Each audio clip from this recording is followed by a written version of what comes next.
Good evening, everybody. You know what? I think I got a little overzealous with the music. I love the music, and I really like the music that they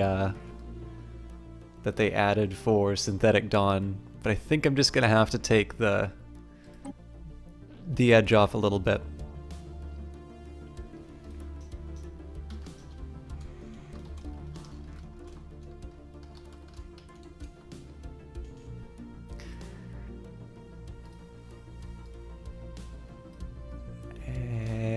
One more step, then we'll be able to jump into the game.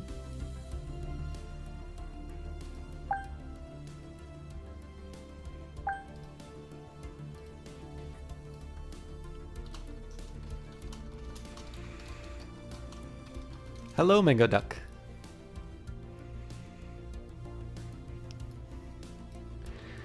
All right.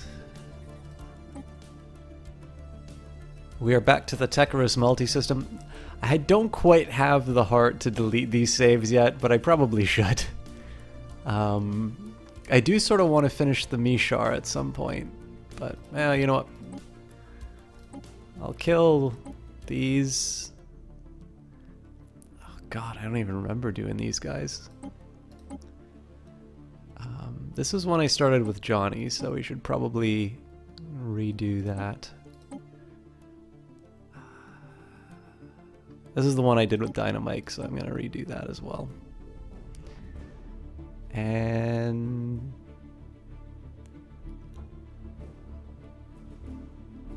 I'll keep the Omni Erasers for now. Hey, Jesse Quill. You're streaming, aren't you? Alright, guys. Just a quick question before I go into the game. Is the game to voice volume alright? And Masemagoma. Thank you for stopping by as well. I'm gonna jump in, and then if anything's wrong, just let me know. I got myself a toy. I got a HOTAS for like Elite Dangerous and stuff like that. It's fun. But it takes up a lot of space on the desktop. So, alright, I think I've got that dealt with. Alright, so, hey Johnny Big Time, how you doing, my friend? This I'm particularly interested in for the folks who are maybe a little unsure about what they're doing in Stellaris. And this is because I'm unsure what I'm doing in Stellaris right now. So rather than doing the usual routine where I will sort of sequentially go down the outliner, I'm going to talk a little bit about what the situation is. So my most natural sort of expansion option is the Strakpor Interplanetary Republic. There's sort of a natural place for me to gobble them up. I'm sort of starting to box them in. And I don't have any immediate expansion options. Going further down south is obviously going to put me in contest with the Kroll Commonwealth and the Pithok Theocracy. Pithok Theocracy in particular, I definitely can't take on. If I'm lucky, maybe they'll anger the Trebid Consortium, and I might be able to take advantage of that. But a really important thing to note of my diplomacy, and this of course is not very surprising given the type of species that I'm playing. But the Kroll Commonwealth, Alovarthi Sacred Assembly, Strakpor Interplanetary Republic, and the Pithok Theocracy have all declared me a rival. Now, we are lucky that everybody is equivalent power to us, but I'm pretty sure you can figure out that if somebody else decides to go to war to me, if I let things kick off with these guys, there's going to be a bit of a problem. Rambler, thank you very much for the auto host. Now, there's another problem, which is that these guys have been rivaled by the Behenthal Pious Covenant, which are these guys right here. So there's also a possibility that these guys might try to declare war on their own, and then that will steal out some of the sort of the opportunity that I have. So the last thing that I also want to do is I want to take advantage of a good situation, which I'm not necessarily in right now, but I want to basically be able to take these guys on as quickly as I can once I'm able to. Now, what it'll take in order to I mean, if I wanted to completely gobble them up, I basically need to 100% it, which is pretty tough. There is an argument that maybe I should vassalize them instead. That'll knock off a few of the points. I think that's the most likely case out of all of my options, but we'll see. So priorities for the next little while. I want to max out my fleet. I also want to make sure that all of the planets that I control have got spaceports on them. And basically to be able to make sure that, all of it is,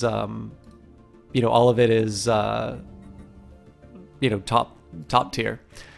And then we'll see sort of where we are in terms of strength. The important thing to remember is, so when we take a look at these guys' traits, I believe they are militarists. They are. So they're going to get a bonus to fire rate, which is the main one we want to concern ourselves with.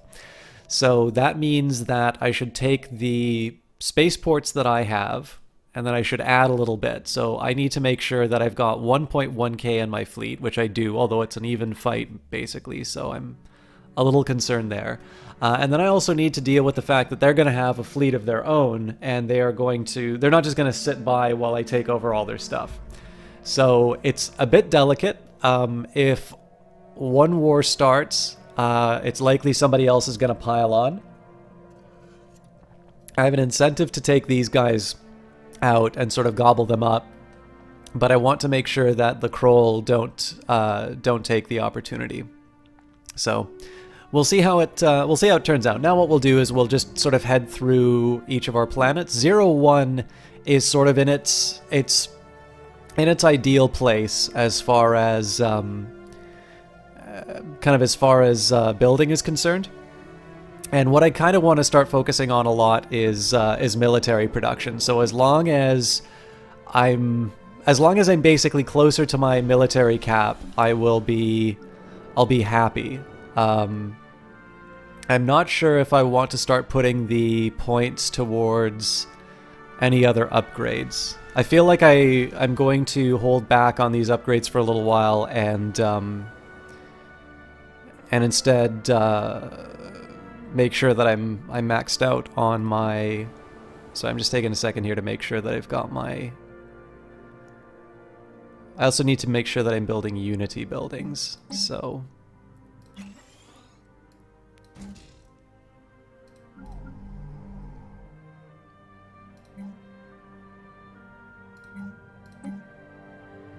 All right.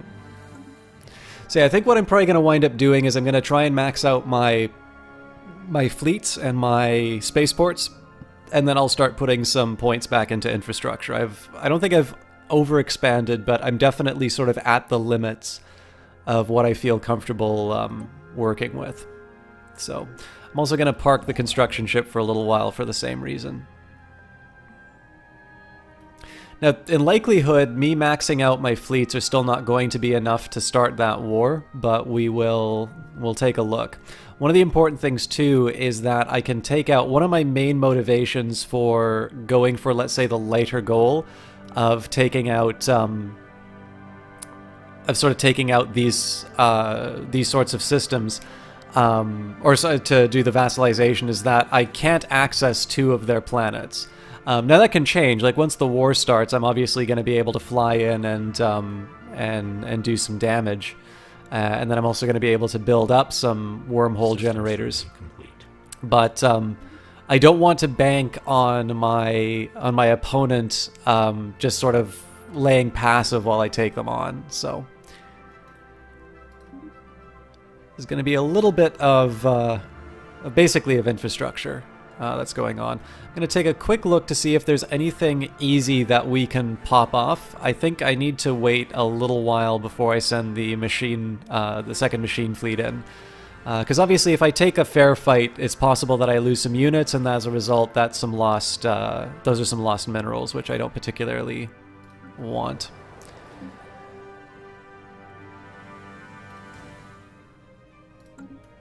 Technological acquisition successful.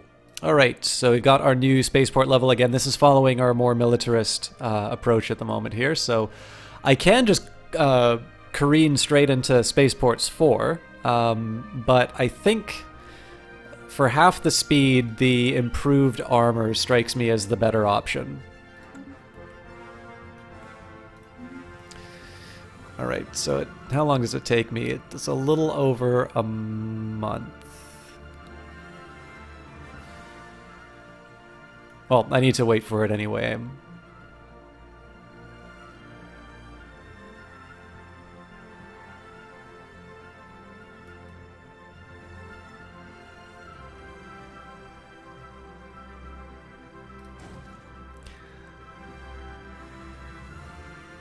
Construction complete.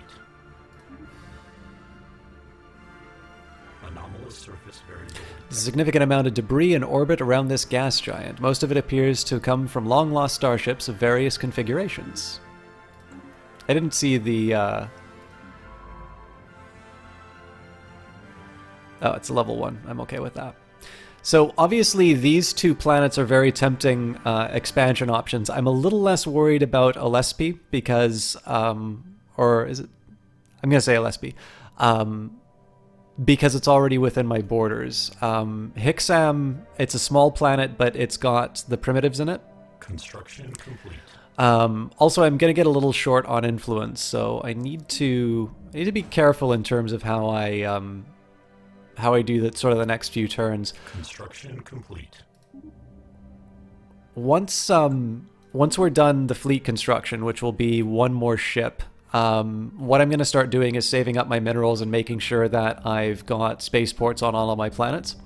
Once I've got the spaceports and I've sort of filled out my corvettes, I'm going to build a couple of extra destroyers using sort of level 2 spaceports, and we'll basically continue along those lines. So first priority is to build spaceports everywhere, next priority is to upgrade them to level 2, and then finally we want to translate those into technological upgrades. So the strong gravity well of Elithor 6 has pulled in a massive amount of space debris, which has formed a dense layer around parts of the gas giant. Most of it appears to be wreckage from a series of space battles fought in the system several millennia ago.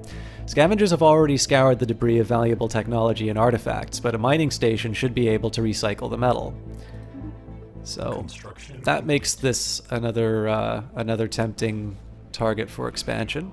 We're receiving transmission from the independent space station of the Curator Alpha Enclave. They appear to have successfully translated our language. Greetings, Star Travelers. We are the Curators. Our ancient order was established eons ago by various galactic powers in ascendancy at the time. We were dedicated towards the preservation of all knowledge, in an effort to safeguard the galaxy from descending into yet another dark age of mass extinctions and barbarism. We failed. Few of us remain today, but we are no less committed to our sacred mission than our predecessors were. We are willing to share some of our knowledge with you for a price. Well met. Alright, so I've achieved my goal of hitting my cap. This is one of the things I always try and do, is keep my fleets at their cap in terms of just in terms of what's available. It's even if you're playing a peaceful group, it's a way to make sure that that basically people don't pick a fight with you. So the next step here, I'm actually going to wait for Hydrobius Prime. I'm going to build the spaceport first because that's going to give me the biggest boost to fleet cap. The one exception I'll make, of course, is if there is if there's additional room on my cap. But at the moment, we're just going to sit back. And we're going to sit back and we're going to try and take as much advantage of sort of mineral mineral acquisition as we can. Hello, Stone Gullet. How you doing? And the Eyes of Sin. How are you doing tonight? We have encountered some form of alien vessels in the Tyriok system. These strange objects have been flagged as the Omicron aliens, and we can learn more about them.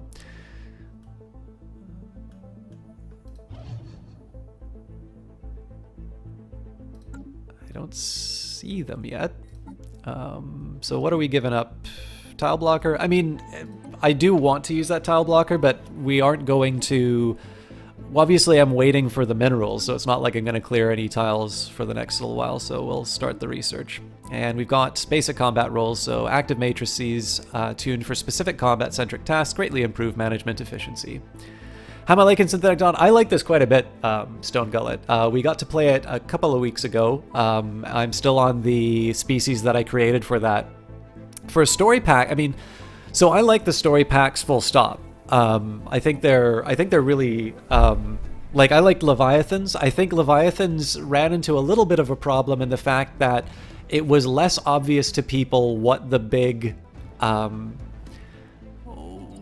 advantage was. Like, you know, when you say, okay, I've got some more enemies to go up against. Like, to me, the experience of the game really is based around these, you know, the encounters that you have and the story that you write.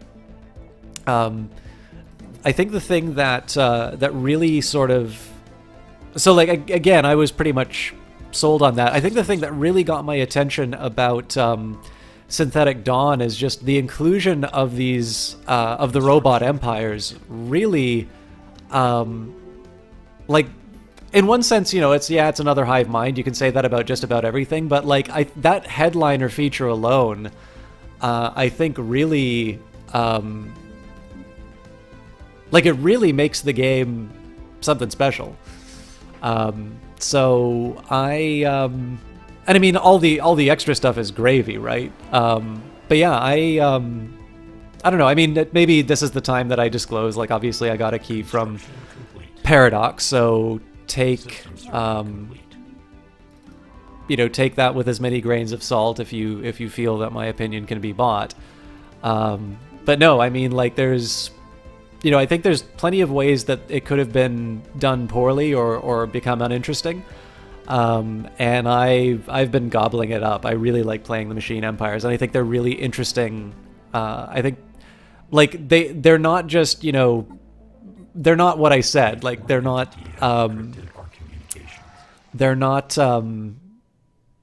just another hive mind. Like, I like the fact that the 3 different styles have unique gameplay. And I don't know if you know this, but there is, like, so these were the creator species. You actually have, for 2 of them, sort of like human companions. And the Rogue Servitor one is particularly interesting because you get incentives for sort of ensuring the well-being of sort of your human pets. So I agree, Stone Gullet. I have had problems in the past with some of the DLC policies. It's probably worth mentioning that too, because that, you know, improves my street cred now that I'm getting free keys. But I would say Stellaris, I mean, we're 3 DLCs in terms of, like, story packs and expansions. And then even the Plantoid DLC I wound up liking, but that's a purely cosmetic one. I got that on sale. But yeah, in terms of Stellaris, there's not been a piece of DLC that I didn't really enjoy and thought was worth the money. Indeed, the Eyes of Sin. I actually have a few shoutouts to be given in a minute here, guys, but we want to... I haven't even got my trousers off yet. After successfully translating their language, we have established the communications with the Uva Xanthi Enlightened Kingdom. Diplomatic channels are now open, and all hostilities have been terminated. Alright, they are enlightened monarchy and more hegemonic imperialists, so we should probably be about even with them unless they got a technological head start. That means that if I'm going to do any northern expansion, I should probably get that done right now before they blob out too much. I speak on behalf of the Uva Xanthi Enlightened Kingdom. I come with a message for your depraved species. As long as you stay out of our internal affairs and treat our great leader, High King Yithak, with reverence, there may yet be peace between our nations. So, xenophobes, militarists, and authoritarians, join us. Alright.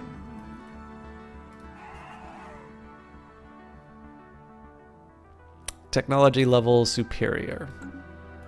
I'm pretty sure they're going to block off the borders in a minute. That tends to be the way these things go. I'm happy to see that my sector built a construction ship, so that's going to mean that they sort of start taking care of themselves. I'm going to have to give up a planet in a minute too. There we go. We have allowed you to move freely on our territory for too long. Today we draw the line. Right back at you, buddy. I'm not quite ready to rival them. What I'm kind of hoping is that these are... Executing evasion protocols. These are the local powers.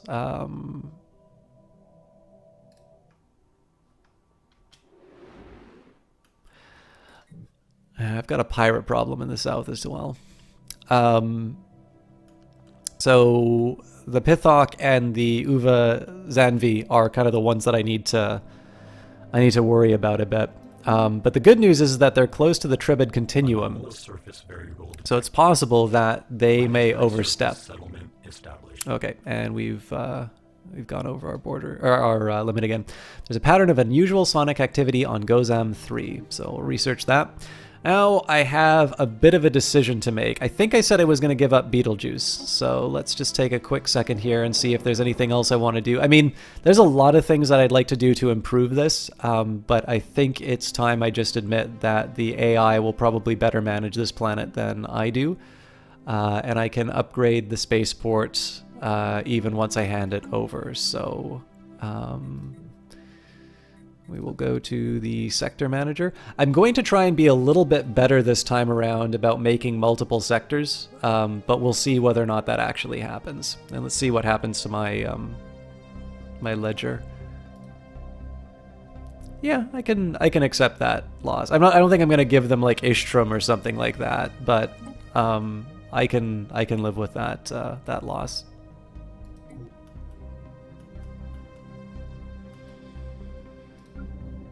And now we can build the spaceport. So that was the big goal that I have. What we're going to do next with the minerals is we're going to take the extra fleets that we can build off of this spaceport, and then we're going to build the corvettes, and then just we're going to start shuffling things in. So for instance, I've already got a level 2. Oh, hang on. I've got 2 of these that I need to build.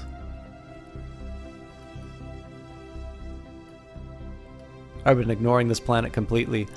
Mind you, there's not a whole lot for me to build on here, but we'll at least get the extra energy.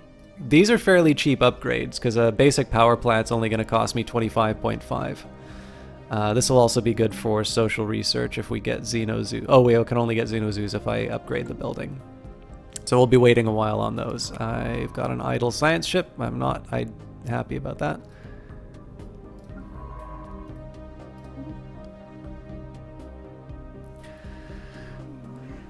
What music they make. The animals of Gozam 3, predator and prey alike, gather together as night falls and sing.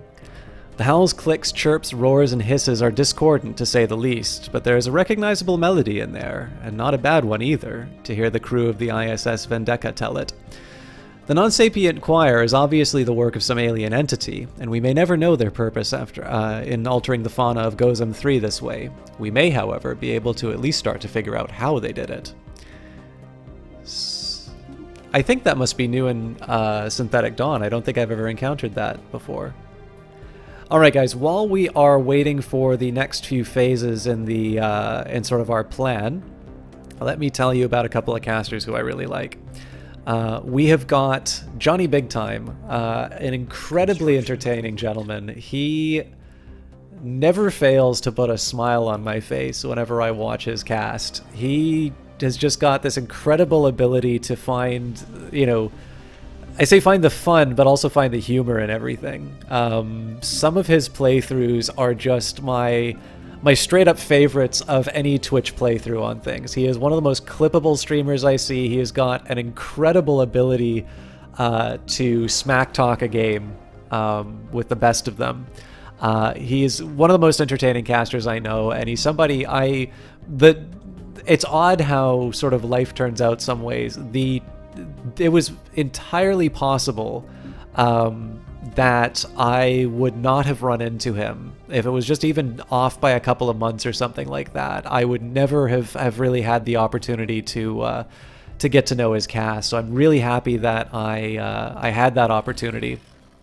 And he's again, he's somebody who I don't even want to say a diamond in the rough because his channel is growing, but he's one of these people where I'm like, in a more just world, he would definitely have a substantially larger audience than what he does right now, and that will come. I mean, there's no doubt about it. I really can't believe. We are receiving a weak signal from the surface of this planet. The source appears to be some kind of tracking beacon. The governor, despite recent skill improvements owing to accumulated experience, Governor Sofant 201 seems to be approaching the limits of their abilities. Well, crap. I think that's the second bad ability this guy's picked up. Maybe not. But yeah, he's been doing a lot of franchise playthroughs lately. He's also got some new games that are coming up. And I don't know. I'm really looking forward to some of the new things that he's coming up with.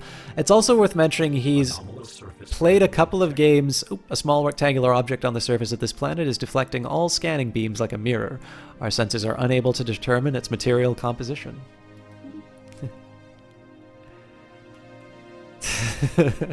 Thanks, Odyssey. The Eyes of Sin, so the bot should detect when somebody's able to use it, but I've noticed the reliability of it is off. So I think that's probably for the best. Anyways, last year he did a really great, so it's not that uncommon for streamers to do like horror series when they're when it's Halloween, but he really knocked it out of the park.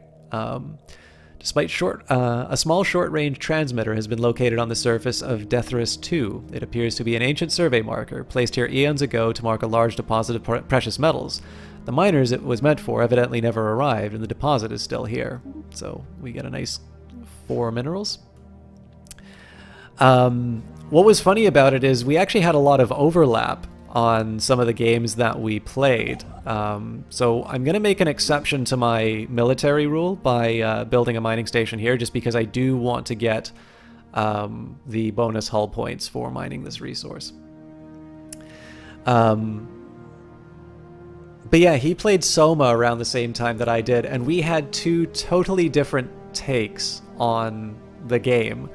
And that was one of the things I really enjoyed about Soma. It was actually it was not unlike sort of how we handled Observer, which was you are presented with a series of experiences in that game, and you are sort of left to decide what you want to make of them. It was a really rewarding experience to sort of have Johnny in chat and we're comparing notes. So I do hope he does something like that again this year. But whatever it is, I definitely encourage you guys to check him out. While conducting surface scans of Gozams 4, Science Officer Sofant 49A and the crew of the ISS Venka discovered what appears to be an artificially carved slab of rock covered in alien writing. They have not detected any other signs of alien activity on the planet, and exactly how this mural came to be here is mystery. We've prepared a special project to translate the text. Situation log adjusted.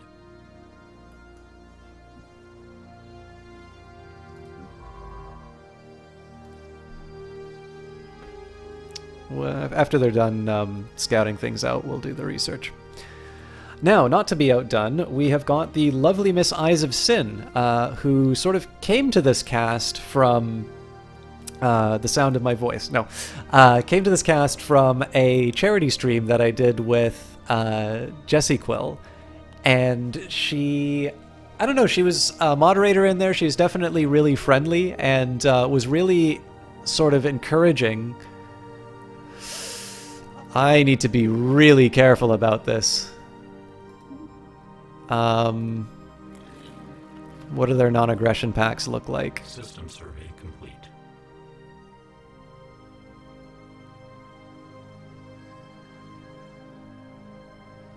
Yeah, see, if either of these turn into an alliance, I'm in trouble.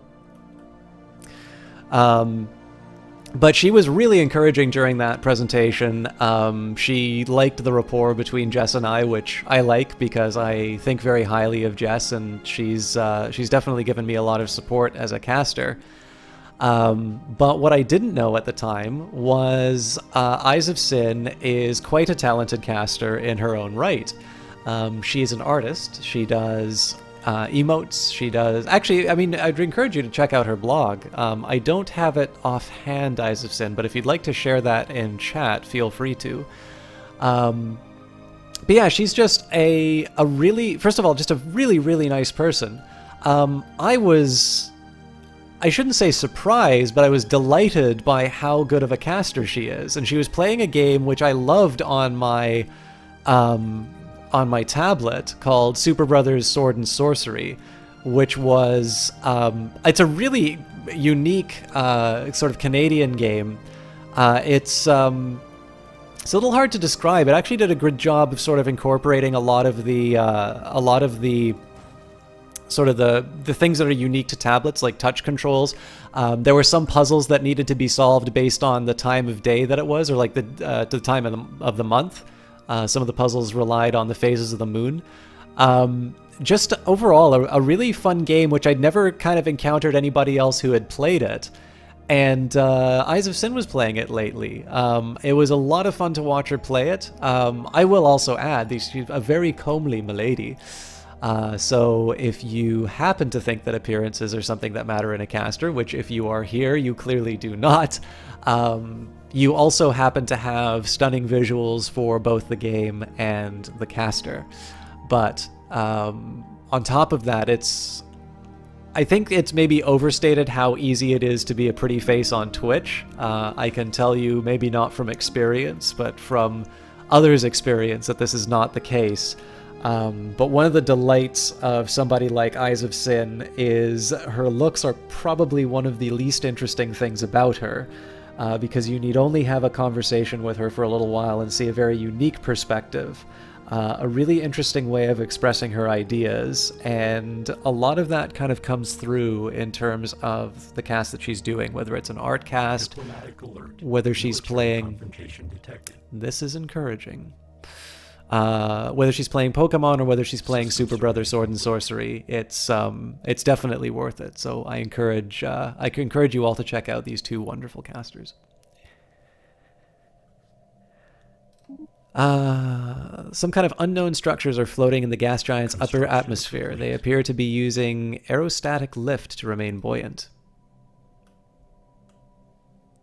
Nah, Johnny already got his shout out. I don't do these things. Well, I do them for free, but there's a limit. Although, what I can say, if you guys are interested... Spaceport engaged. Asteroid sighted. Our deep space tracking arrays on Hydrobius Prime have made an alarming discovery.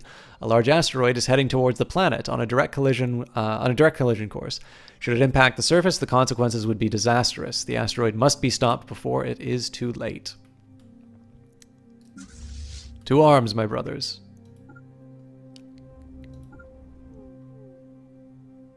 Situation log adjusted. Maybe what I will try to do differently. Eyes of Sin, what are the nice things you have to say about Johnny? And Johnny, what are the nice things you have to say about Eyes of Sin? And make them good. Science Officer Solvant 49A has managed to partially translate the alien mural discovered on Gozam 4. It is a memorial to an extinct alien race that once maintained a small interstellar empire in this region of the galaxy. They were apparently exterminated by the creators of the mural, a fact that they seem to regret. Given that the mural has been dated to be in excess of 300 million years old, it is likely that the creators are also extinct by now. Perhaps most interesting of all is the material that the mural was made of. Despite its age, it is in remarkably good condition. And we get a little engineering for our trouble.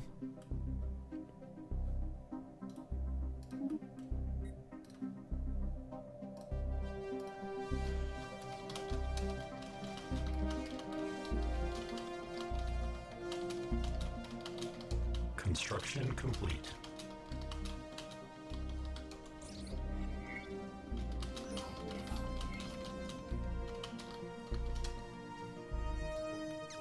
Small asteroid, aerostat colony was found floating just above the atmosphere on Deuteros 3. It appears to have been self-sufficient, and remains from several different species were found on board. As best as we can tell, the colony was some kind of social experiment conducted centuries ago that ultimately ended with the colonists massacring each other. We've downloaded all the data found in the colony's limited databanks. You only have good things to say about yourself, not anyone else. You forget what that's called? I would call that my autobiography, but... Alright. Let's carry on.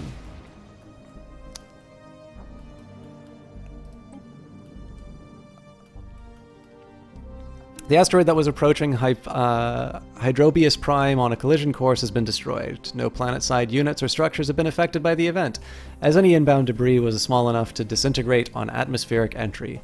A scan of the remaining fragments have also revealed that the asteroid consisted of largely valuable minerals. We have collected what we could. Oh, that's going to be great for my weapons of war. If you kids don't stop bothering me, I'm going to turn this fleet around. Okay.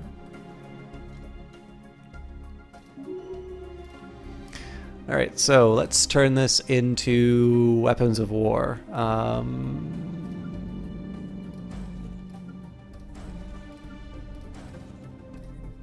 I don't think... I should be able to do the one. I don't know if I can get the other.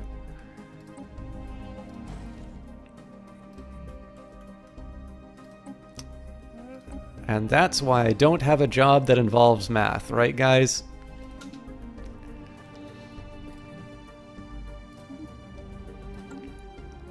Alright, let's see what you two said about each other. Iserson is fantastic, amazing, wonderful caster. She has a voice to rival System Shock, and I have seen her play some Pokemons, and I loved every bit of it. I've never played Pokemon, by the way, so... but Eyes of Sin did a fairly good job on convincing me of its value. Not that I really needed, because generally, I don't think people... Like, I can't conceive of people, you know, playing a game like Pokemon. It's like, oh, I really hate this game, but I want people to think I'm cool. Like, obviously it doesn't work that way.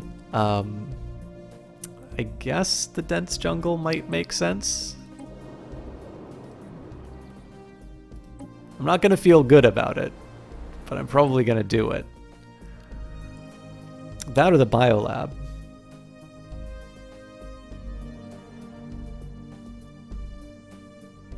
Yeah, 27 months, it's not bad. I mean, army upkeep might make some sense because I am going to need them fairly soon, but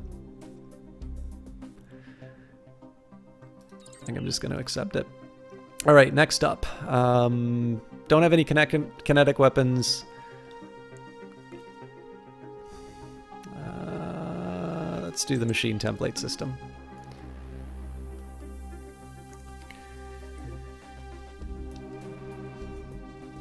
The Fantastic Mr. Johnny Big Time. It took one cast to really show you what a whimsical yet clever sense of humor has when casting. He gets into the story, but he never loses the fun of it as well. He delves in, but never in a stoic, flat way, always with a hint of playful, entertaining, and quite fun commentary.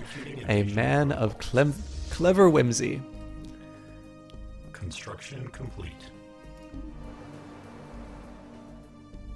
You know what the worst thing about me is? Well, there's lots of things that are the worst thing about me, but one of the things that I think I've never been able to really make sense of in myself, so there's sort of two popular ways of referring to mathematics. There's, most people abbreviate it as math, and I tend to notice that it seems to be more sort of British, but some people will abbreviate it to maths. And I think as an abbreviation, maths makes a lot more sense. And yet I've never been able to bring myself to do it. It always feels a little odd for me to say that. But I actually think it is the more logical one. It's sort of like, you know, can I get a coffee or can I have a coffee? There is only one right answer to that. The only way you can get a coffee is if you work there. And and I always, say, can I have... Actually, I don't specifically say have a coffee. Generally, I give a quantity, such as a Grande Dark or something. So I'm not a zealot about this stuff, obviously, but for whatever reason, despite the fact that I think maths makes a lot more sense, I've never quite been able to bring myself to say it. So you did it to sound dumb? No, I think it's precise. Because there's more than one math. I think anybody who works in differential geometry is not necessarily going to be able to tell you, a ton about, let's say, I don't know, the equivalent advancement of Construction complete. of number theory, let's say, right? Obviously there's different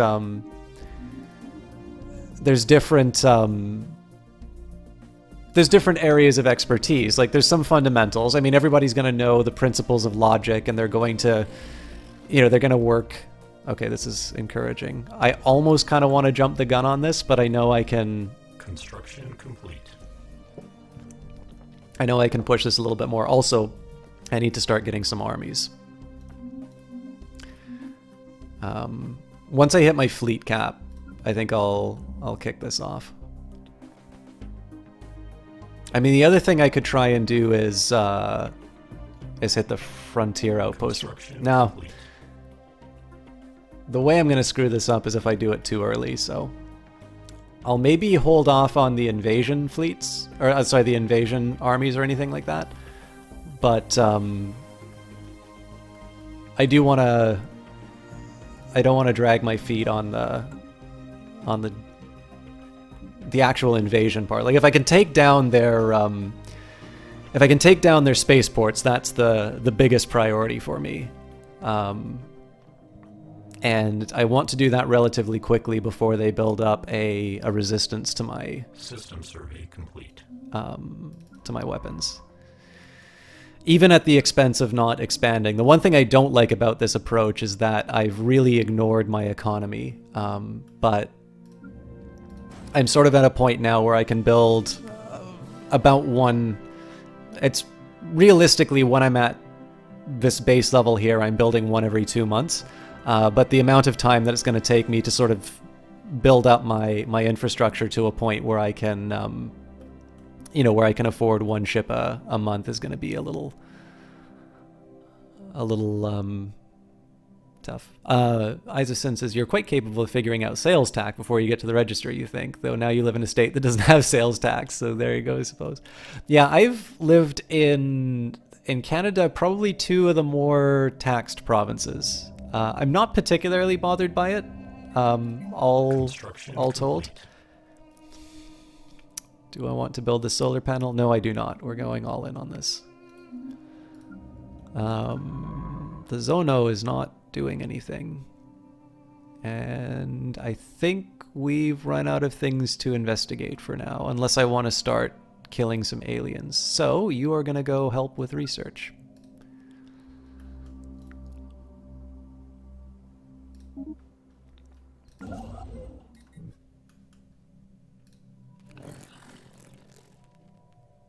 Yeah, so this fleet power is encouraging. I think probably the approach I'm going to take is I'm going to go after Viscaron's Ma and take the frontier outpost first. That should be relatively weak, and then with any luck that will translate into them moving their fleet from an ideal position. You thought from what you're aware, Canada makes pretty good use of the tax money. The healthcare system sounds great. That alone is worth a little extra taxation. I mean, especially after what happened in Las Vegas, it's very easy when you're a Canadian to just start writing smug tweets and stuff like that. I appreciate that there are different priorities in different countries. There are sort of different goals and sort of preferences, and there are some things about the United States where I really have a hard time understanding why things are the way they are there. But I also sort of appreciate. So the important thing on a healthcare system is, of course, the outcomes. And so I can conceive of a world in which maybe there's a tweak to the U.S. system. I think it's hard to defend the current system as it is. But what I will say is I don't want to take the fact that I'm very lucky on healthcare and turn that around and say that Canada's use of tax money is fully justified. We have just as many problems with terrible decisions from the government. They're just different types of terrible decisions. It also depends on what party is. I mean, it's just like any other country, right? Like some people like one party, other people, like another. I will give you an example. In the province I was in, I needed to pay for the provincial health insurance. It was a mandatory amount that I needed to pay every month. It was the only province that did that. Whereas the province I live right now doesn't have that system. So it's free but not costless is maybe the way to say. I don't know. Construction complete. All right. Again, I'm always happy when I see rivalries come up. This is the way I'm going to be able to navigate these troubled waters is by everybody fighting each other.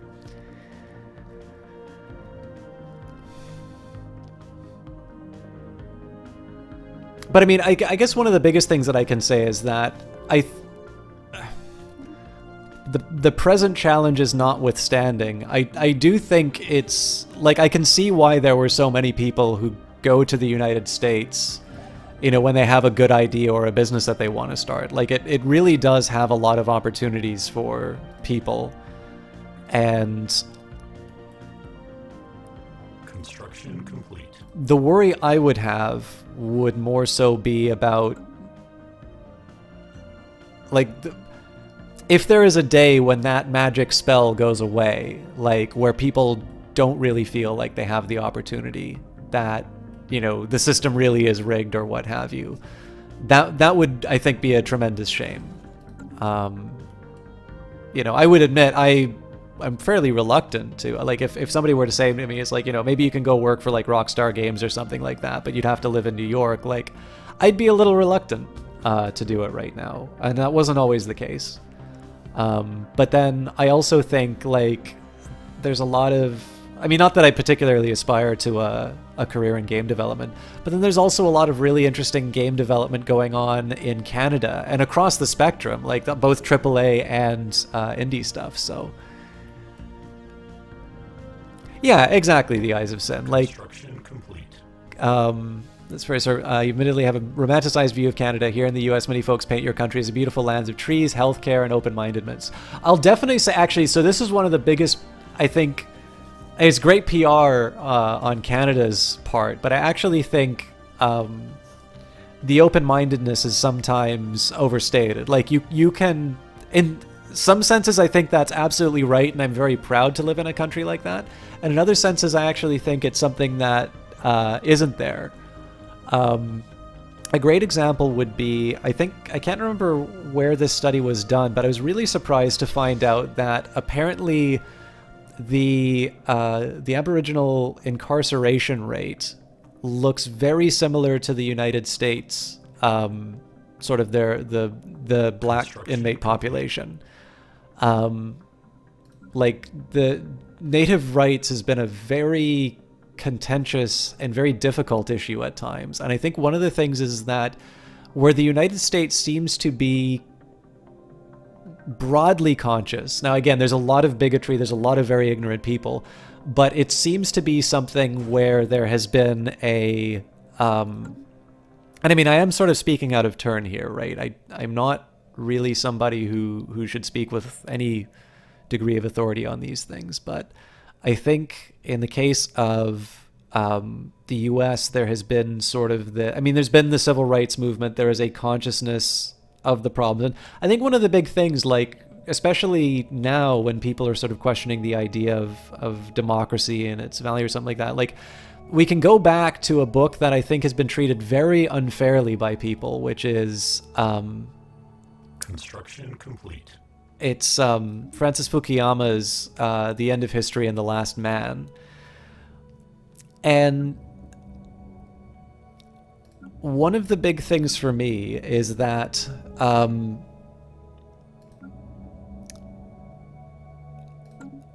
it's very hard for me to look at a case like the United States and say that anything other than democracy is going to be the mechanism through which these problems get resolved, right? That democracy is an ideal state, maybe even a finishing state. And what you want is you basically want its operations to lead you to this outcome, to this sort of finished project. So that I guess the idea that I'm trying to get across here is that you may have individual injustices in a country, but the way that those will be resolved will be through democratic processes, not reinstating a monarchy and having some king sort it all out or something like that. And I think that's right. Logical acquisitions. And again, I think sorry, I'm being a little inarticulate here. Improved deflectors. These upgraded deflector screens are capable of soaking up even more punishment before they overload. And I always want more sensor range. Unfortunately, I don't think that's going to help me in this fight. What is the question, Johnny Big Time? We are entitled to the sweat of our brow, but only a portion of it. But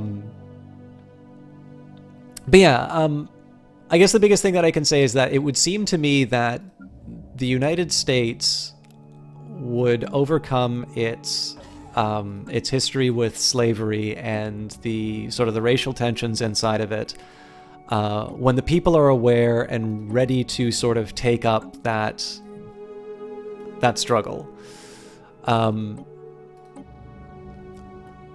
What is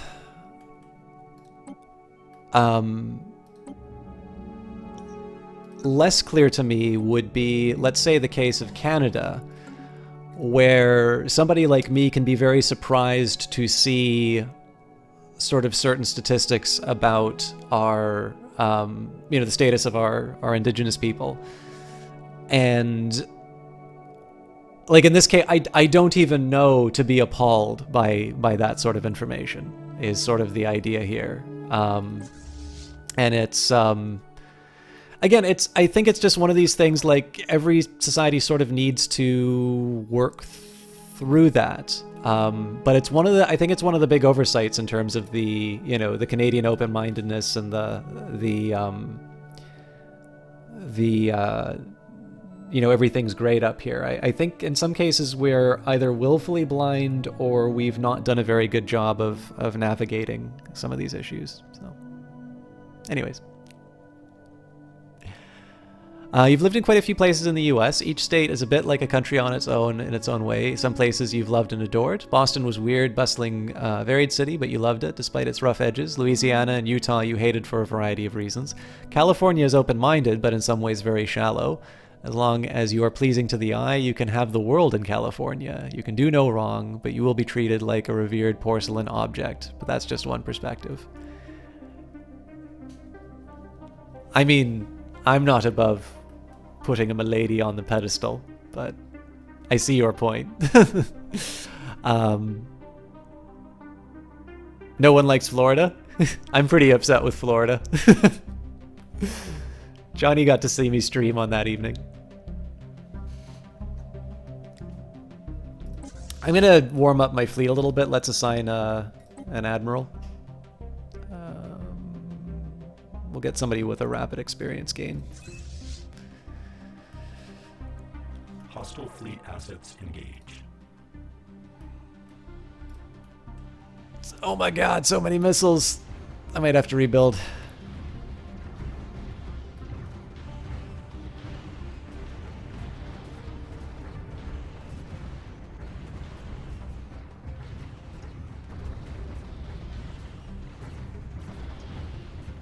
think it's going to be a bit more costlier than I wanted it to be. Construction complete.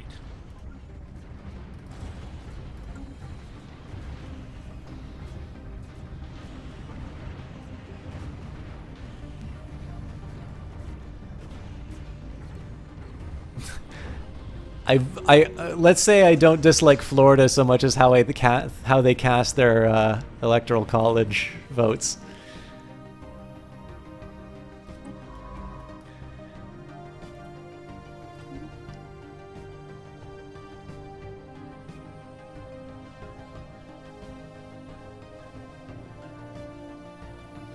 You know, I've never really been to. I've been to a.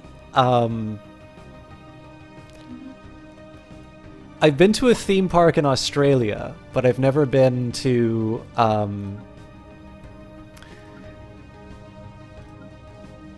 never been to a like an American theme park, and they sort of seem to be like, I don't know. I would trust the Americans to come up with the best theme parks, and I don't mean that in a snobbish way. Like, if there's one thing that the United States is very good at, it's exporting its culture.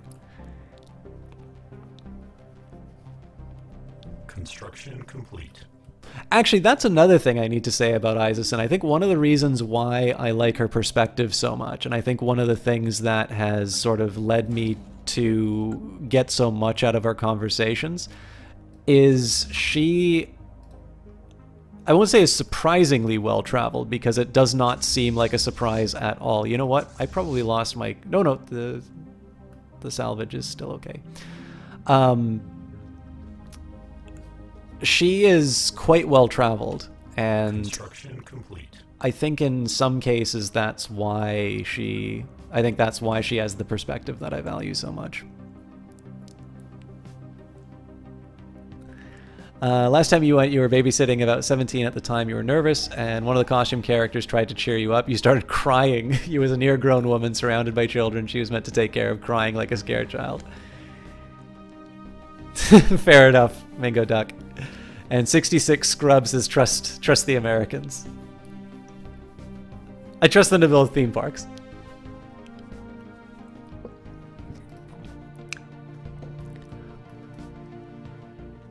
I don't know, I'll be honest with you too. Like, there's some things in Canadian, like I'm getting a little bit better at reading Canadian history and sort of understanding, especially because it's one of the things that I think is so interesting about Canadian history is you can look at... Fragments dissected. Excellent. You can take a look at some parts of history as sort of a competition between the powers of France and England, and you get to see sort of, I'd even say like the last chapters of that story play out in Canadian history. So I don't know, to read Canadian history, to read about the French and the British colonists, and again, that's not always a good history. Colonialism is not necessarily the sort of thing that you want to put on your resume. But I don't know, when you set it against that backdrop, and we talked about this when we were doing Assassin's Creed 3, like this idea of the choice of the French territory, or the French colonies in Canada over the Sugar Island of Guadeloupe, ultimately leading to the removal of a threat to the US colonies, allowing them to engage in the rebellion. Like, these are really interesting things that are non-obvious but fascinating when you learn about them. So, you know, my reading of history has very much been, you know, in some cases informed by reading American history because it's interesting, but also because I don't think I can really understand the history of my country without considering what happened in the broader picture. Repeated scans of Irani 2C surface gave an inconsistent sensor reading, almost as if the planet itself was in a constant state of upheaval.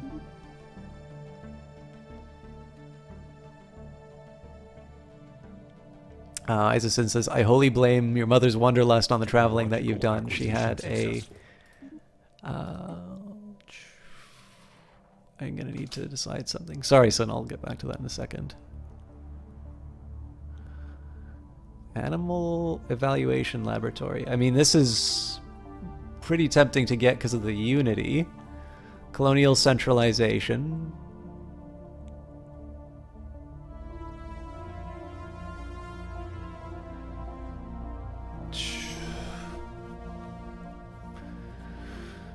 Both of these are pretty good, but this will take less time. Only blame your mother's wanderlust for the traveling you've done. She had a CB radio, traveled around talking to truckers, being a bit of a blend of free-spirited hippie and a rough trucker lady. That's a really neat little bit of biographies. It sort of just rubbed off. 66 Scrub says, as an American, you feel America will evolve so far all the world powers will join you into a federation. I could have... Oh.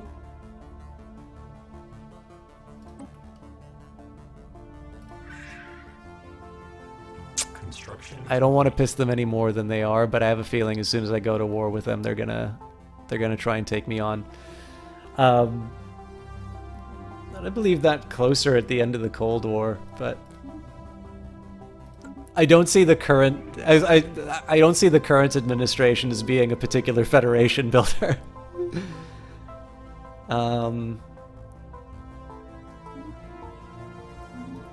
Yeah, these guys are going to become a big problem for me in a bit. The question is, do I kick off the war now, or I really can't.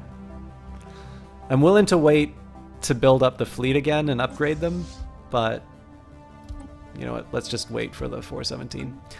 Grimacing. The very geological structure of Irani 2C is indeed in flux. Driven by what science officer Sofont 49A assures us is a tectonic process as fascinating as it is esoteric. What is of more interest is the Tekris multisystem is that we may be able to strategically halt the planet's ceaseless chaotic self-transformation. In short, a near-instant stabilization of the planet into something slightly, if not entirely, more habitable is theoretically possible. Sofont 49A estimates that an additional 200 energy credits will be needed to power through a more mapping of the planetary activity and determine the validity of what the science officer has termed a surgical terraforming strike. Actual terraforming lies beyond our grasp at the present, so this is an exciting opportunity.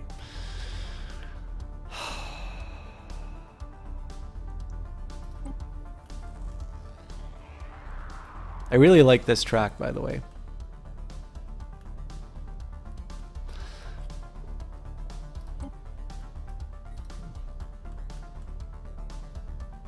I don't think this will really expand my borders out enough to justify the cost. Let's just study the natural process.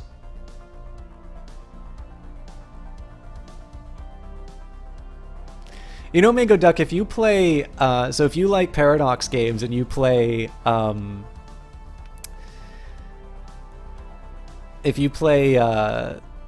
it's Hearts of Iron 4, Kaiserreich, there is at least in the AI rounds, I don't quite know how to play that mod properly, but I've noticed the US has a very strong tendency to go into a second American Revolution, and there are in fact the Soviet states. Well, not exactly the Soviet states, but like there's definitely a very oh, you know what? Sorry, I said I was gonna upgrade that fleet.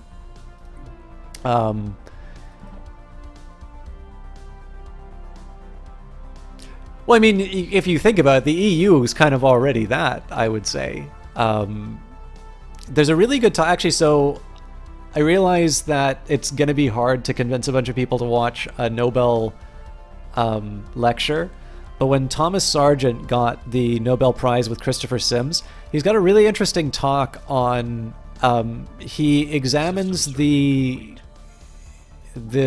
sovereign debt crisis in the European Union. But he does it through the lens of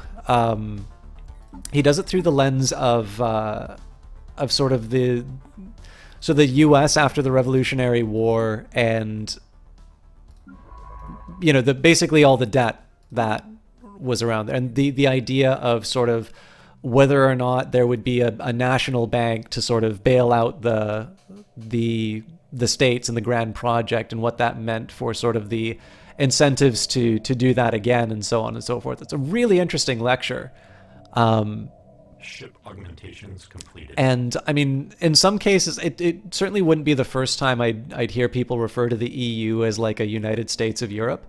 But to hear it so explicitly stated in Sargent's lecture I found it really interesting. I thought it was a really neat little bit of scholarship. He's got another talk, which you can probably find on YouTube, where he deals with sort of similar themes, but for my money, the lecture was enough.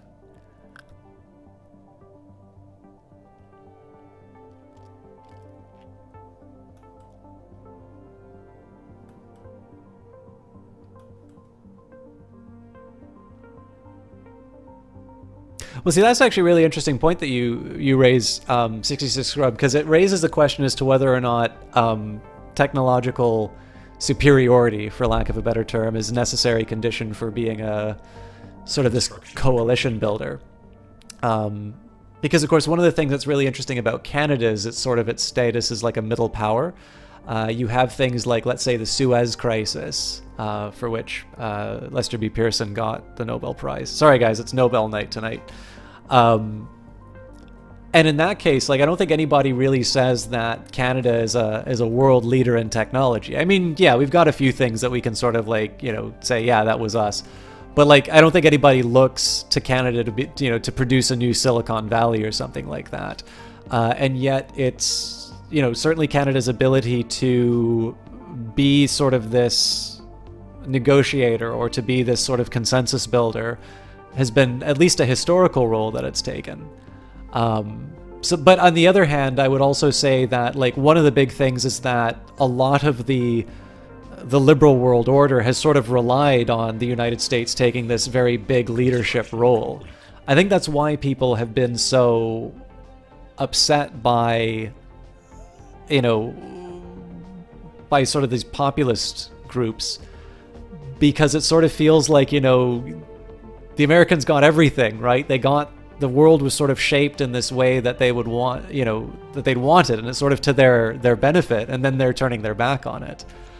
But in this case, obviously, like, it's a little bit, I'm probably going to say something really unpopular here, but like, the US invasion of Iraq, independent of whether or not it was sort of justified or a good idea or what have you, one, you can raise the question, well, is there a moral responsibility as a place that's propped up and, didn't remove the dictator in the first case?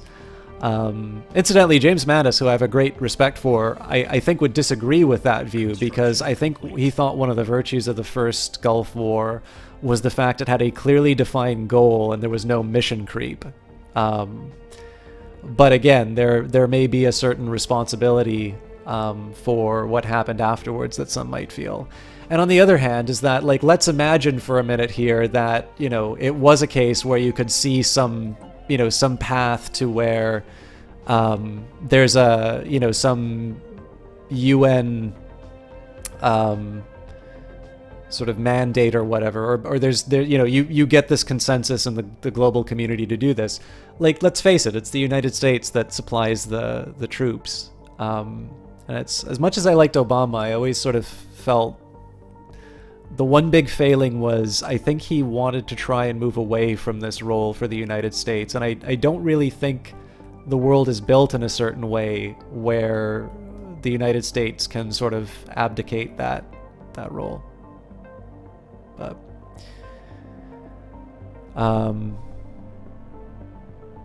there is no greater crime than an inefficient machine. I'm willing to do this one for two reasons. So population upkeep reduced by 10%. That's going to help me with my expansion as well as my my maintenance. So I'm going to see a boost up here.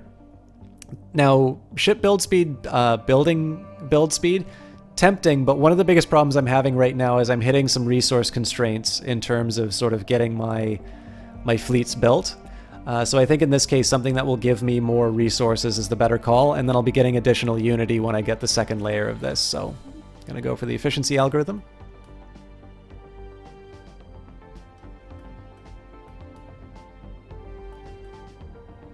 Well, tell me how you feel when a plane crashes and you say, well, I mean, again, if my position isn't that the United States shouldn't defend itself. But I'm not entirely sure the best argument that you could make for an intervention in Iraq would be 9/11. I think most countries, including Canada, incidentally, were quite fine with the United States retaliating in Afghanistan. I think it was the case, for whatever its merits or the lack of its merits, in the case of Iraq, I think one of the problems that they ran into was the fact that they couldn't really make the link as convincingly in that other case.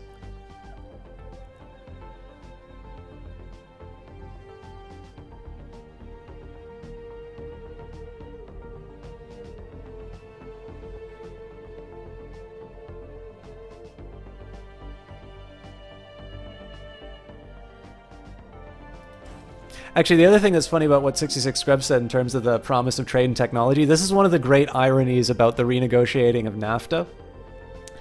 So Canada was signed on to the TPP. One of the big bargaining chips. Nice.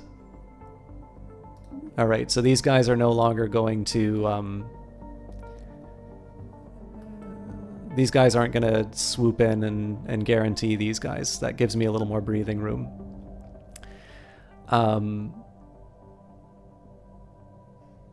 Construction complete. The thing that was interesting about the TPP was that, like, in North America, in fact, a lot of like the big countries that were in that, one of the things that was funny about that was the trade barriers were quite low already. And the big appeal of the TPP was the fact that you could gain access to other countries' markets. So like, let's say Canada and New Zealand or Canada and Japan, there's going to be certain protected markets that is really hard to dislodge. You can't quite make the deal between those two countries to get it done. And so what the US had done was the whole thing about the grand deal of the TPP was that you could sort of give these inducements to other to other markets, which you wouldn't be able to achieve on your own. And of course, they were able to structure it in a way that was beneficial for them. So for instance, in the case of Canada, our copyright would have been extended, which I'm not particularly fond of, by the way. But obviously, you do the trade-offs. And of course, you want to show there's a new boss in town, you're going to tear up the legacy of the predecessor. And the funny thing is now, they're coming in for these negotiations in NAFTA, and they're trying to get some of the TPP stuff back, and nobody wants to play ball. It's like, well, what are you going to give us for this? Yeah, we agreed to it, but we agreed to it so that we could get these other things on here. So I don't quite know how those are going to turn out, to be honest. It's sort of, in some cases, it's the same story over again. The US usually doesn't show up very prepared for them because they also have they're the biggest, right? They can sort of afford to throw their weight around. But, even if you're a junior partner, if you just cave, that isn't the only time you're going to cave. People are going to come back and they're going to want more. So we'll see. I can't remember when the next round of negotiations is. If I could move anywhere in the world, where would it be? That's a really good question, Mango Dog. I am happy in Canada. Standardization of assembly templates allow for improved specialization of the drone population. I've always thought of... I feel like I need to go for the plasma thrusters. It's not going to be done in time for the war, but...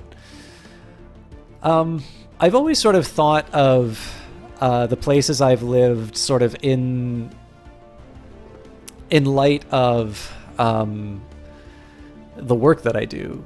So, you know, I am where I am now because there's only one national statistical agency. I'm also not that well traveled, so I don't think I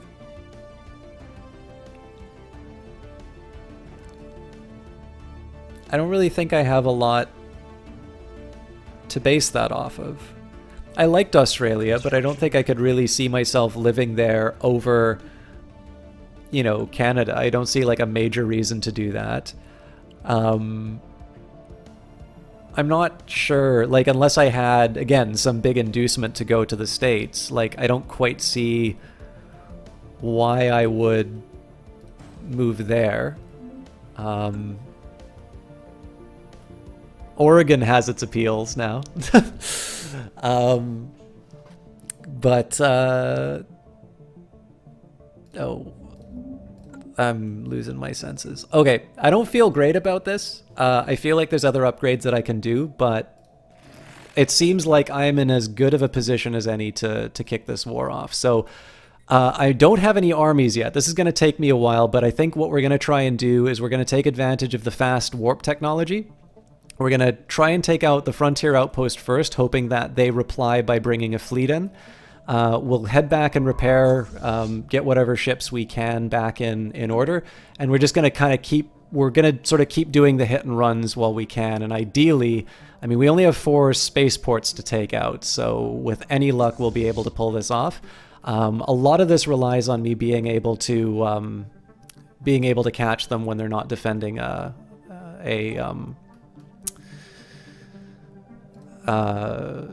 when they're basically unless I'm able to catch them when they are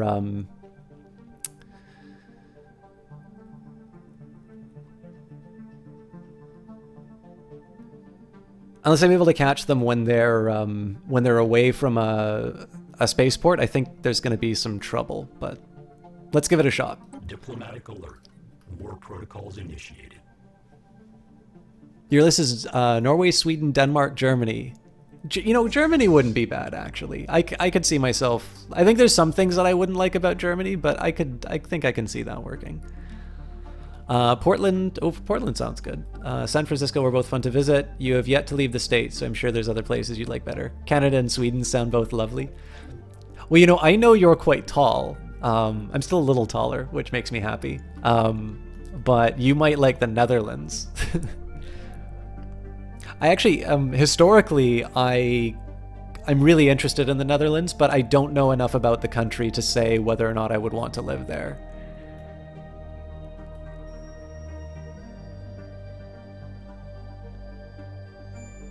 But yeah, I don't know. For me, I've been, I'm not too hung up on place. Vancouver I'm attached to because I spent a large part of my life there. This is such a dumb way of doing this, but oh, you know,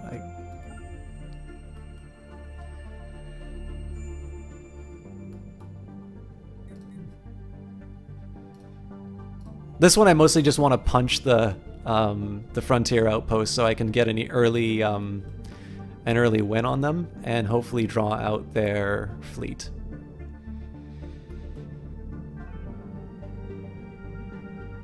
Yeah, see, I've never been to the Maritimes. That's the one place in Canada I would like to visit the most. Oh god, this thing is so much weaker than I thought it would be. I almost feel bad.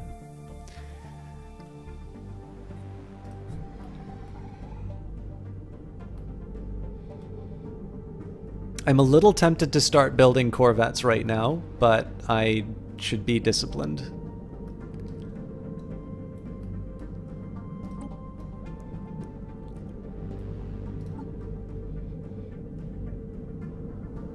Hostile stationary asset engaged.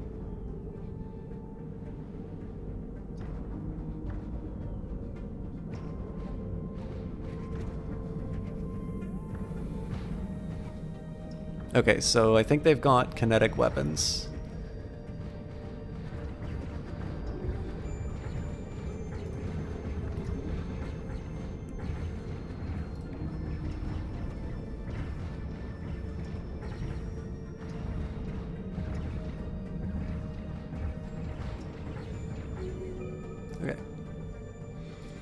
So I'm gonna try and be smart about this, and again, just quick little hits and runs. I will be bold. I'll see if I can get away and get a... Oh, we are at an influence cap, so... I don't think I have any interesting edicts I can declare on these planets yet.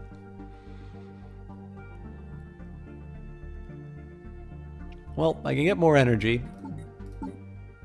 Not clear that I need it. But I'm wasting it if I... Oh, hang on. Yeah, no, this is the right call.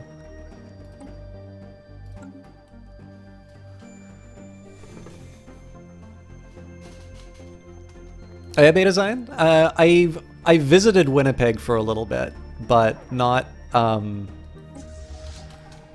Oh, this is exactly what I want. Oh, that's sneaky.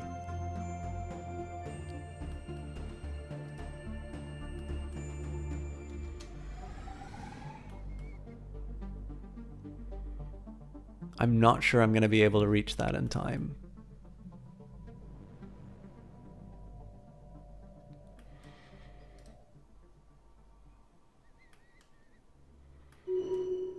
Alert. Station engage. But let's see what they're made of. Yeah, pure kinetics.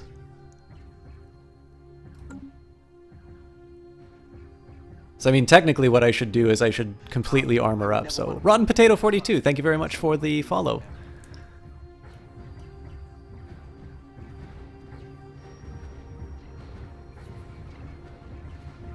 So the nice thing with the kinetics is, of course, that it takes longer for I'm gonna have more time to shoot the beams out on them. But assuming that this station survives, which is a fairly dodgy prospect,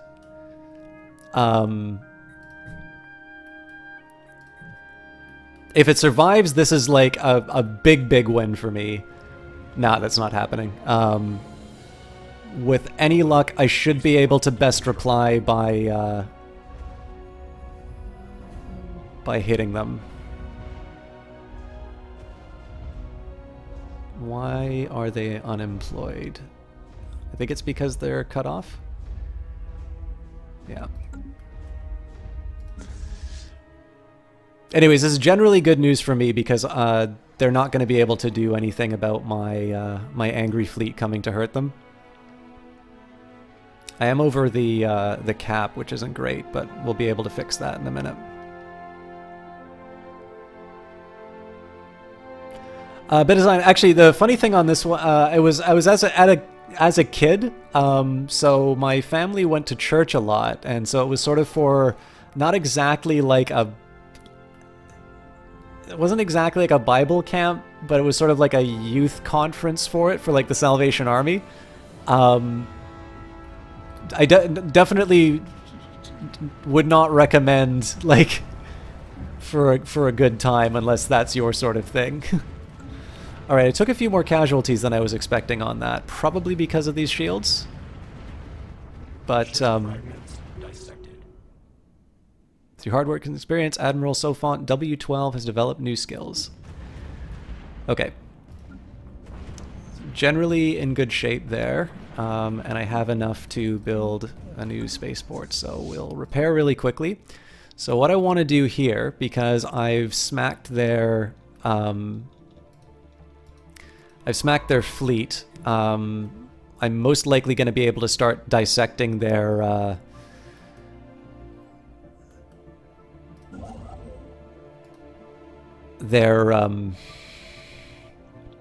spaceports. So I want to try and get on that as soon as I can.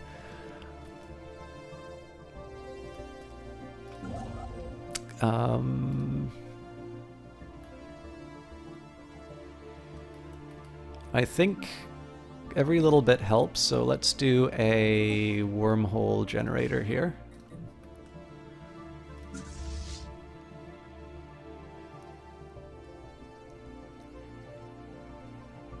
I'm also a little curious. These things don't seem all that damaged, to be honest. So I think what we're going to do instead, we're going to go straight for their capital.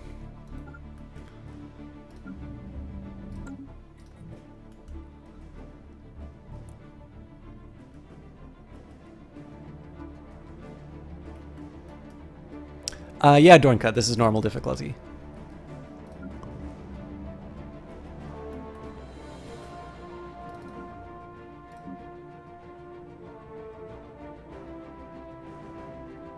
Construction complete.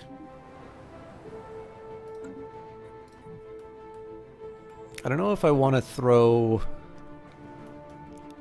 It's a tough call if I want to throw more ships into the mix, or if I save up to upgrade my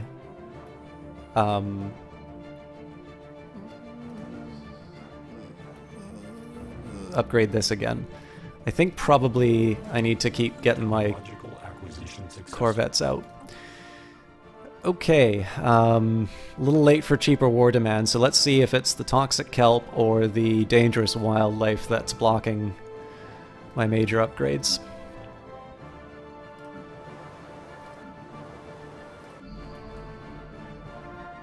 Okay, so they've got some energy resources if I get rid of the dangerous wildlife.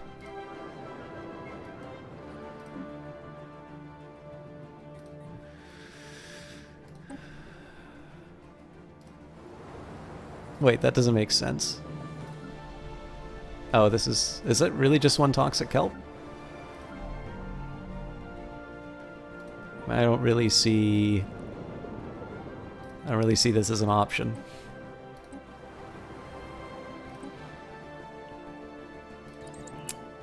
Alright, the Vermicious Canid will soon be extinct. Hostile orbital nexus engaged. Alright, that's sort of what I was dreading, but we should be able to make something out of this. Receiving a transmission from the Independent Space Station of the Curator Lambda Enclave. They appear to have successfully translated our language. Well met, explorers. You are speaking to the Curator Lambda Enclave. Perhaps you are already familiar with the tenets of our ancient order. Like our esteemed colleagues in the other Curator Enclaves, we are willing to trade, provided that you can meet our rates. This is not going to end particularly well for this fleet, I don't think, but we'll see. We'll see how it goes. Actually, this is much better than I thought it was going to be.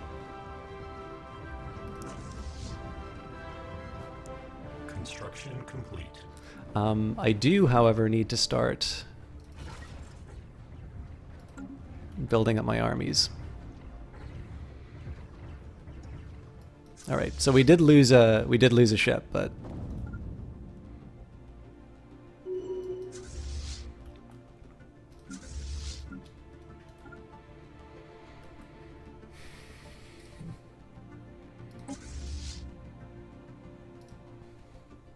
as much as I hate doing this, I think I'm going to push the advantage.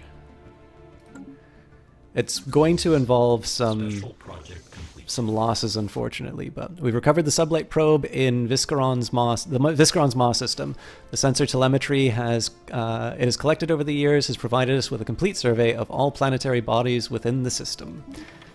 We've successfully collected all of our missing sublight probes. The detailed information they held on our culture is now safe from prying alien photoreceptors. With their combined sensor telemetry, we have been able to fully survey a number of additional neighboring systems, and we get a pretty healthy quantity of energy to go with it. Let's do something dumb and do lots of research.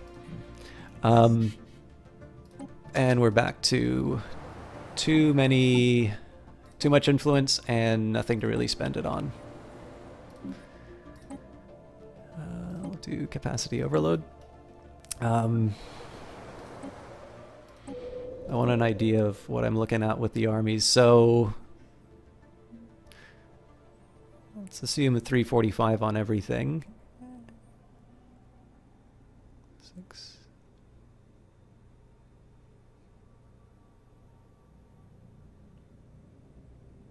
Okay, so let's treat that as 1.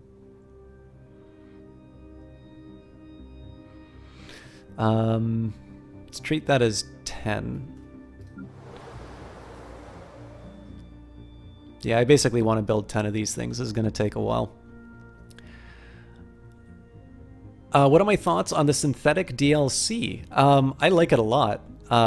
So I think it's easy to look at Leviathans and undervalue it because, you know, the Leviathans are cool and all, but I don't know, it's just one of these ones where you're like, you know, but it's just more stuff to do, and it's like, that's the point.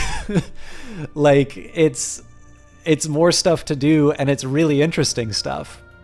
So as a result, like, I really like Leviathans. I think I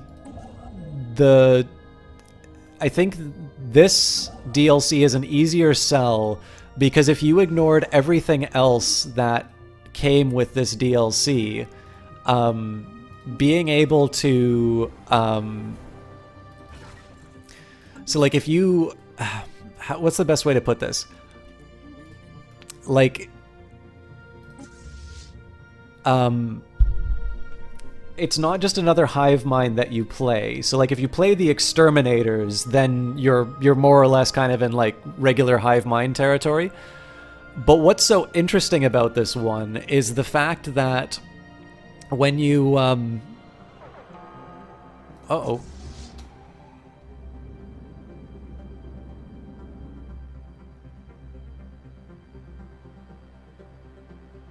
Oh, yeah, that's exactly what I wanted. The neat thing is that out of all of the sort of species that you yeah, that's not great that they're getting away, actually. Let's see if I can I think I'm just gonna wind up getting caught by the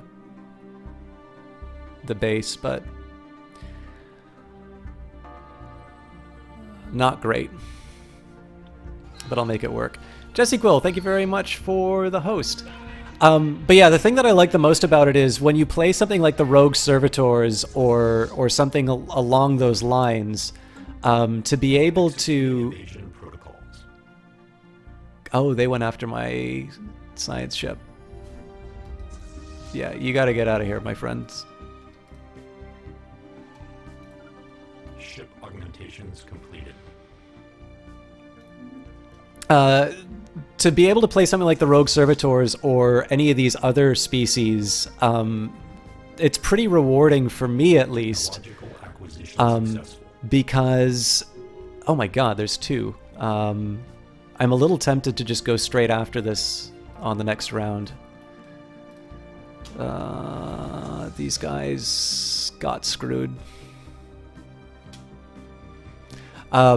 But yeah, so when you have these other, when you have these 2 other forms, like I built a whole story around this concept, but like you'll notice that there's sort of a servant race, and this is the truth for the Rogue Servitors as well. So like instead of it just being another batch of hive mind mechanics, it's something that's like really, it's really kind of come into its own. It's a really interesting idea, and like I said, that alone to me is worth the price of admission. There's other really cool stuff in this game, which, I don't know, it appeals to me quite a bit. I also have no idea why I'm building the armies on that planet instead of 0-1.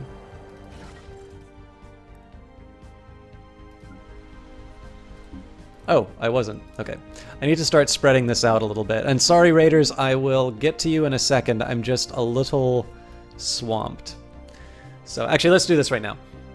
So we've got MC11. FU, this is a Jesse Quill raid. Jesse Quill is hosting me for up to 25 viewers. Jesse Quill uses Jesse Quill raid. It's super effective. Captain Staples uses the Jesse Quill raid. Wundfor uses the Jesse Quill raid. Beta Zion would have used the raid, but you were already here. Jeff DeHeff Quills uses Jesse raid. It's somewhat effective. Well done. Welcome, Raiders. Jesse Quill is a very dear friend of mine. She is a wonderful caster, so I only got to see you while you were doing your IRL component, Jess. What were you playing tonight? And Isaacson also uses Jesse Quill raid. She definitely was not here before. And by the way, Jess, she was very well behaved. So, one of the things...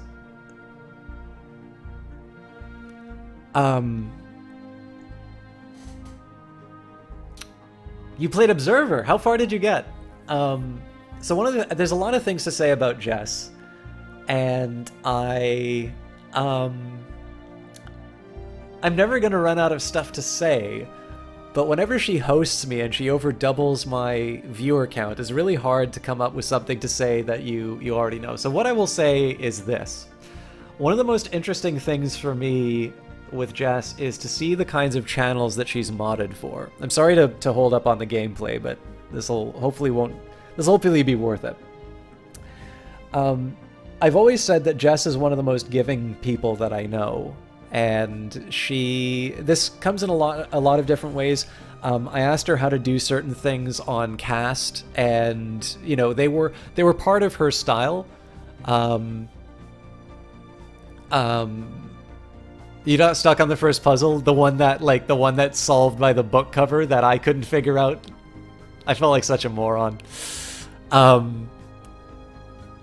But yeah, so this is something that she used to do. It's something simple, like just a little counter or something like that. But there are a few things that she's done which are part of her style and it makes it fun to watch. It makes her cast good, and that's sort of some of her added value. Now, she does this in a lot of different forms. She's opened a sort of a guild to help train some casters and sort of take their streams to the next level. She's one of these people who has never looked at casting as kind of a zero-sum game.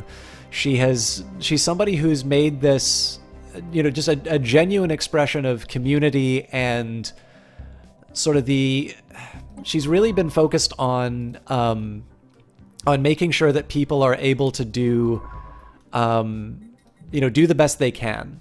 And it's been really appealing to see that sort of thing happen in her casts.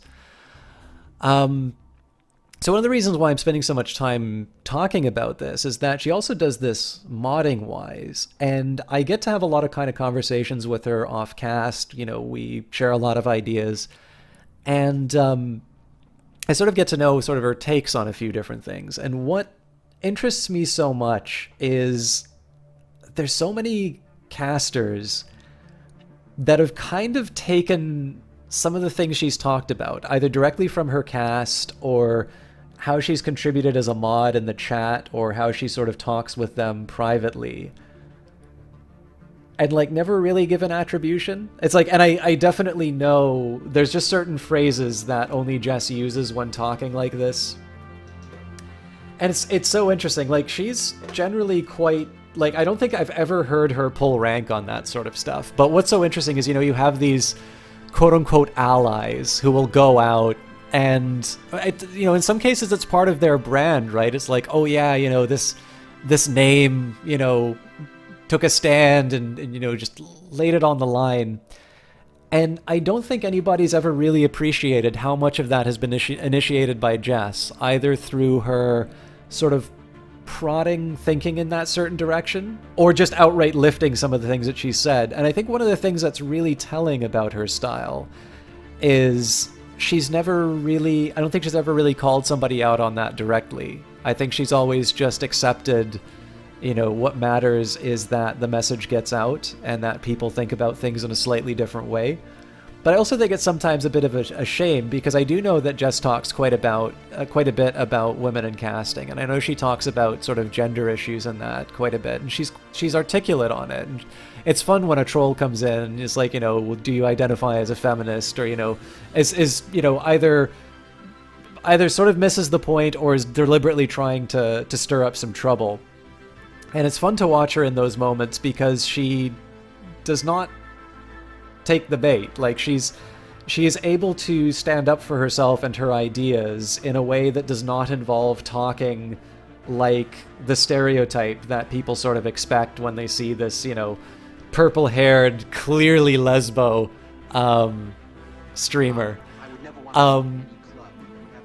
But again, it's like it's something that I would have a big problem with. I'll be honest. Like I have got massive ego problems, and to hear, you know, if like I demand full attribution whenever people are taking my stuff. But again, Jess is one of these people who is really, she has a slightly more selfless nature, and it's one of these things where, you know, when you have a big raid that comes in. And they already know about the caster. Maybe sometimes the thing I need to say are the things that you don't know about her. And so that is the story that I share with you today. Alright, sensors that detect subspace fluctuations left in the wake of traveling starships. Their sensitivity and range is greater than that of a gravitics sensor array. And we will do some new research. Physics research. I can do plasma throwers, disruptors, which would be tempting if they try to mess with my... You know what? I've been neglecting science too much. Executing evasion protocols. Alert. Fleet unit offline. Yeah. A shame. Alright, so now I've got sort of competing goals. I want to be able to... Let's just hold off a minute before we start going away. If I can sort of get my fleets together. What's it going to take to invade this planet? 1, 2, 3, 4... I think I can do that right now, actually. So 0, 1 has got what? 2. Not happening.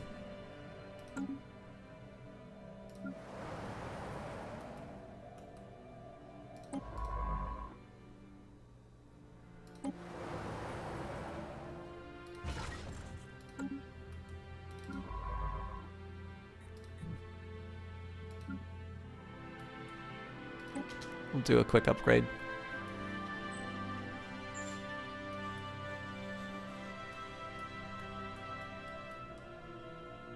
I haven't seen Star Trek. Or, damn it, I was supposed to say seen Star Wars. I messed up my own troll. She gives off a sense of strength and confidence that you admire greatly. She speaks with a calm kindness, a thoughtful elegance, and carries herself in such a way that makes it hard not to feel a bit uplifted yourself listening to her talk.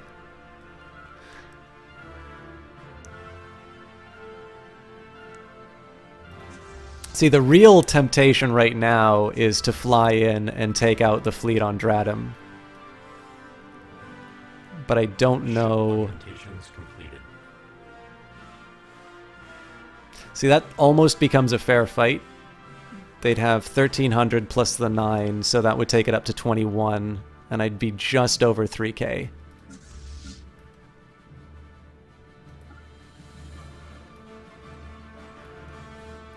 So I think what we'll do is we'll go to Marfak for repairs.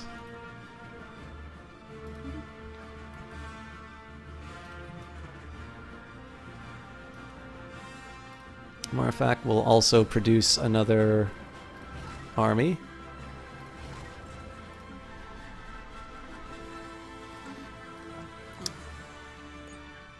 So I need to be a bit careful here.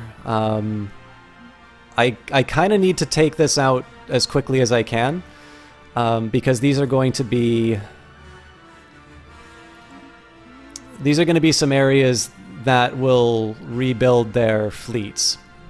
But if I can take Waskar from them,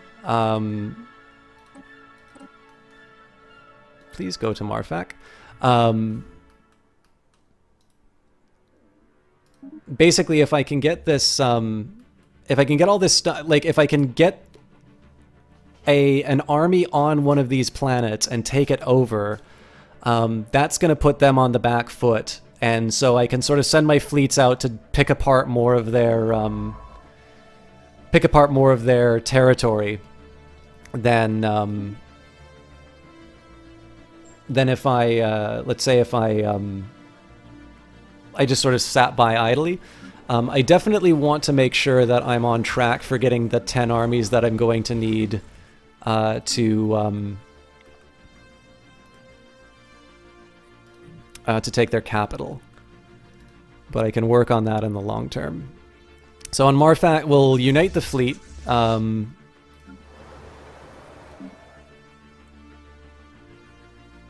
I think what we'll do is we will unite the fleet. We'll take Waskar, because that's also going to allow me to build a warp gate, which will allow me to push out to these some of these border territories.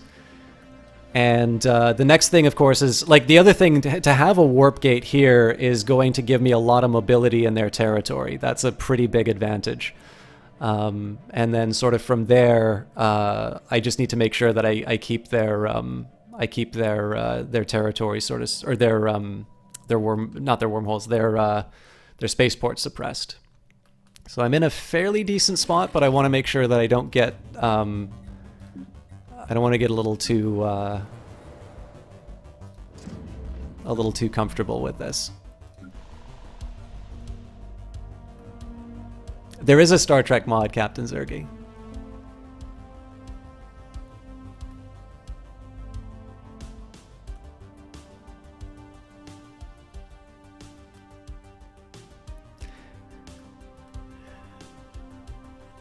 This is the shit. I mean, Eyes of Sin. This is. I need to question whether or not Eyes of Sin coming into the chat is a good thing for me, because I certainly enjoy having her here. But it does carry with it the risk that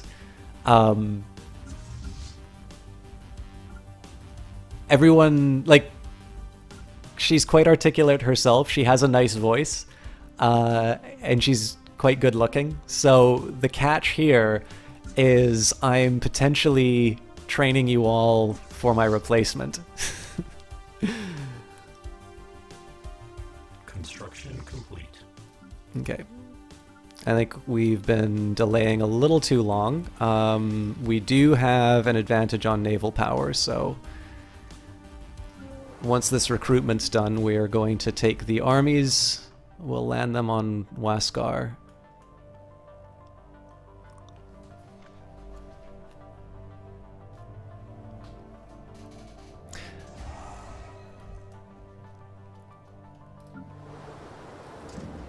Okay, this is definitely more than enough to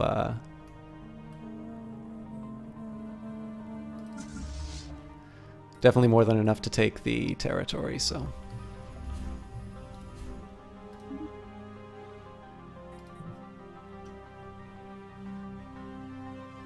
So it is a curious synthetic race of androids built like Data, curious, thoughtful beings who strive to understand and modify themselves to feel and think more like organics. They don't know why they paint and sing, but with each new mod... See, this is... I don't know if Eyes of Sin has Stellaris yet, but anybody who watches her cast, if you were to gift that, that would not be a gift to Sin, that would be a gift to Twitch.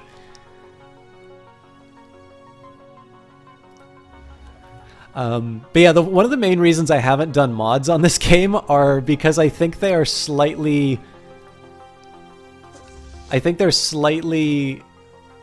not...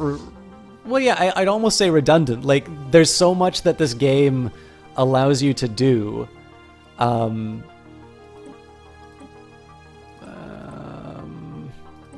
think I'm gonna go for limited just because I want to have this down pretty quick.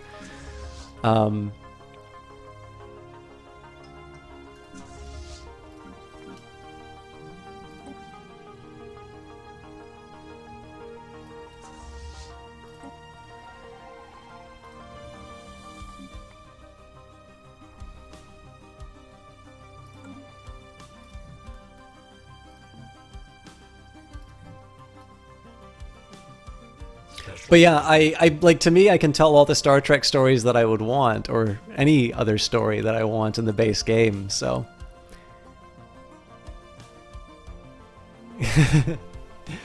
Miraculously, we managed to salvage parts of the Voltum data core that had been blown clear of the crater on Grekil 3A. Most of the data was corrupt, but our scientists did manage to properly translate the Korga, the basic Voltum time unit. An interesting find. Okay, so this guy doesn't have a lot of abilities yet, so I'm going to take a risk and bring them into this zone. I kind of need a little bit of information about what's going on there, and I feel like I'm going to take a risk with my construction ship. We're actually going to start... I'm really curious if I can actually get away with I can. All right. I need to...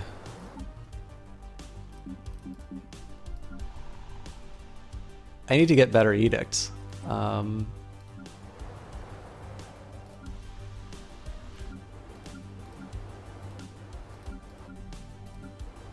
Lisa is already on capacity overload.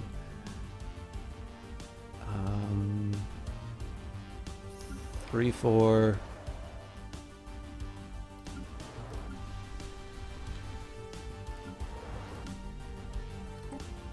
It's not great, but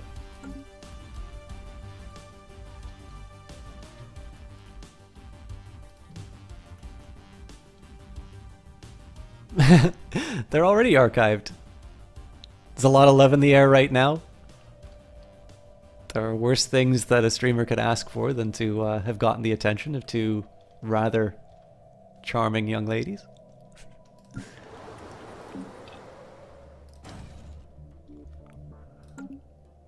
Technological acquisition successful.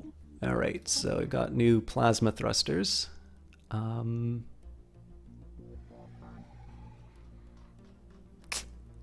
These are tricky. I think I'm just going to go for the building build speed because I do think I need to make up for... I made a mistake. I should have brought my armies in right away, and I could have...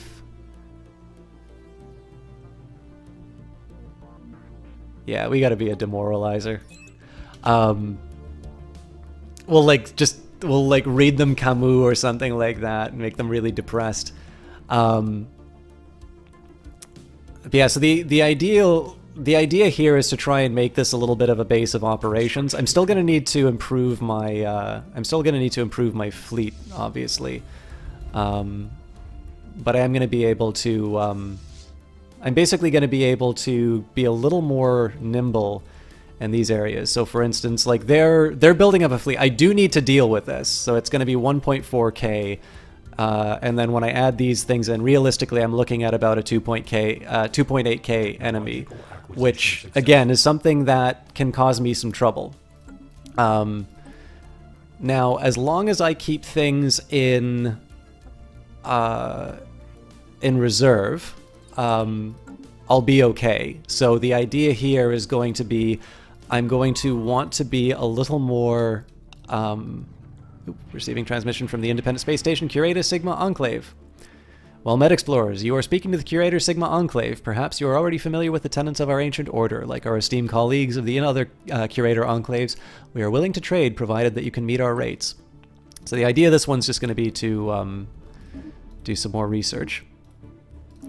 I think what I'm going to do here, I am going to send my fleet in on what will be a slightly unbalanced fight, given the fact they've got the 1.4K.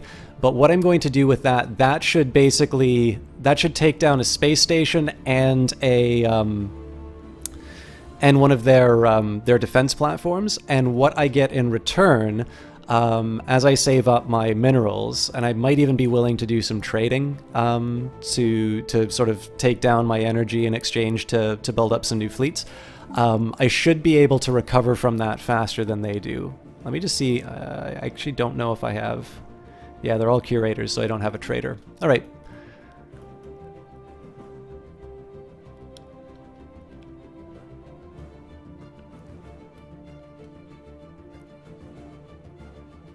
While you watch from your chair, laughing evilly and stroking your black cat. I think Jess watches that way.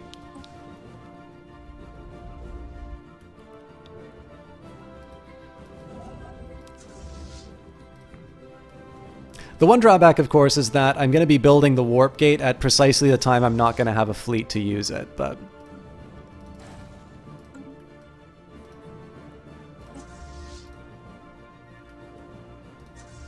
And they don't have any particular edge shield-wise, so I'm reasonably comfortable with how this is going to turn out. Oh, but I am paused, so... I already know I'm going to win this, so we'll move this fleet into...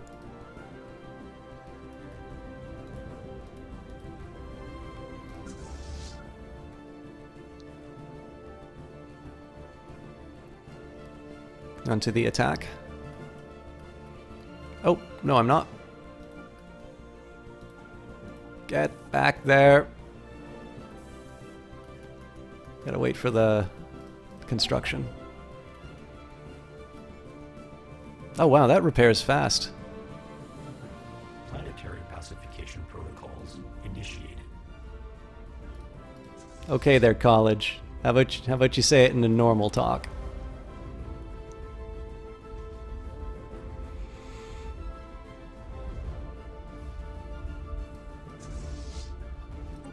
So in fairness, Jess, she only started behaving this way when you showed up.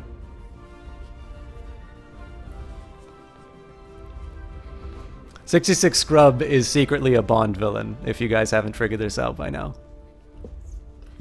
Ground invasion units have achieved all objectives. Okay. So, Ship fragments dissected. broadly good news. Let's make sure that... Construction complete. So, the thing that'll keep me up at night is if they build a spaceport here. And they're getting stronger. So, construction ship's done. We're gonna merge these two fleets. No, we're not.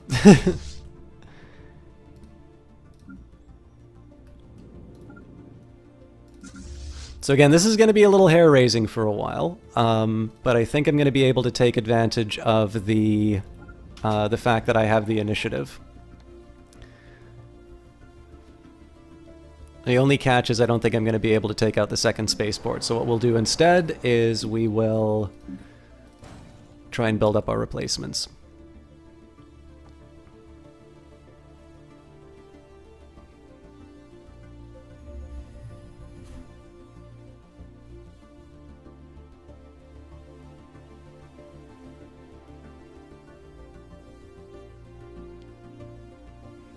Lydia's a loner. She doesn't bother you unless you... I've seen... You've sent me Snapchats of your kitty and also of Lydia trying to steal your lunch meat.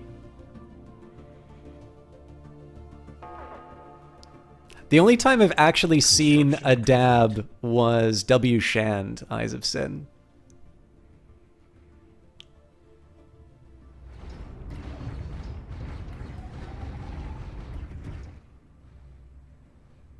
So that's really interesting that they're not dealing with me. They basically just handed me this Executing evasion. this base. Okay, so one of my guys is running. Ah, they want to get their planet back. Bad luck for them. Ship fragments dissected. So the huge temptation is to head over here, but I don't want them destroying that wormhole generator, so...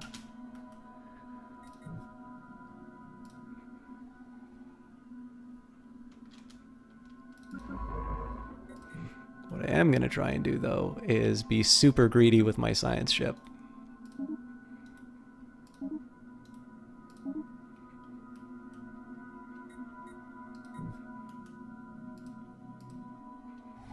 Yeah, that's what I've always thought whenever I hear the term sin. I deliberately need to sort of work my brain around it not being that.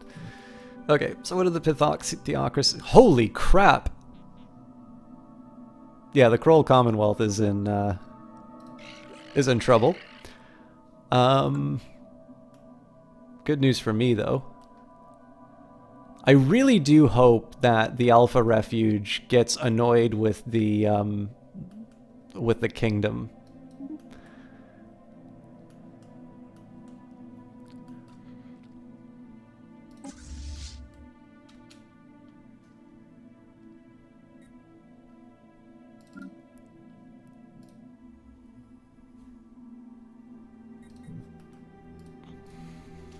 So I'm not entirely sure about the AI's decision-making here. I understand it's important to try and get this territory back, but they've kind of signed their own death warrant. Technological acquisition successful. Okay.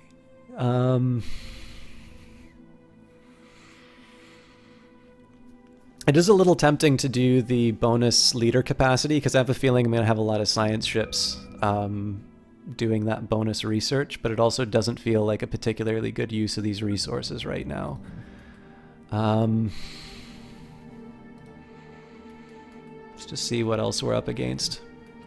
So I think I can afford to start upgrading my spaceports again, and I'll be able to refocus on my economy. There's not a whole lot that's covered by the volcanoes, to be honest, but I'm not sure I'm crazy about the other options. This is relatively inexpensive. I'll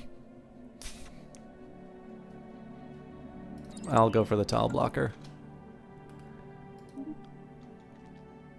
Interesting, so the Krolls aligned with the Yuva Zanvi. They are going to be a problem.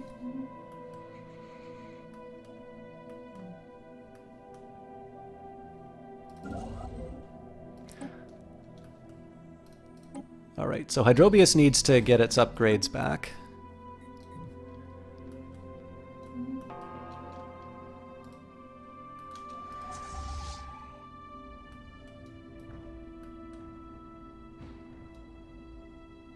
Ship fragments dissected.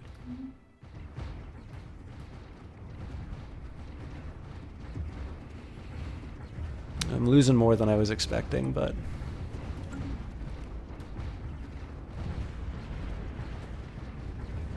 But the good news, of course, is that this basically... I mean, this is their last fleet.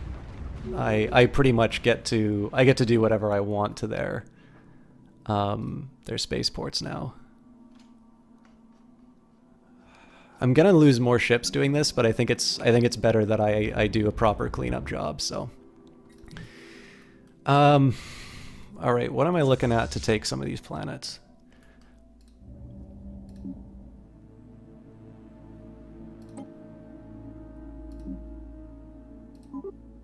So I'm 18 war score off. This is the other thing too. I do want to vassalize them, so it's not like I want to completely eliminate their capacity for. Actually, you know what? Let's keep that in mind. Let's see if we can just get a cheap little. Let's see if we can get a cheap little invasion in, so they have the ability to. Can I just embark some?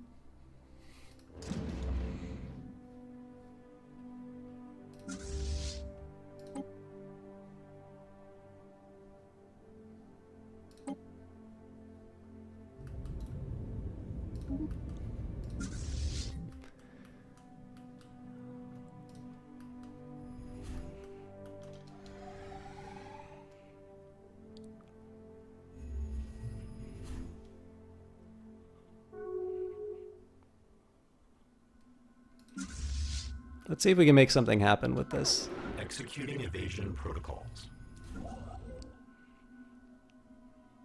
Realistically, I don't think so. Yeah, they're going to be back to base, so.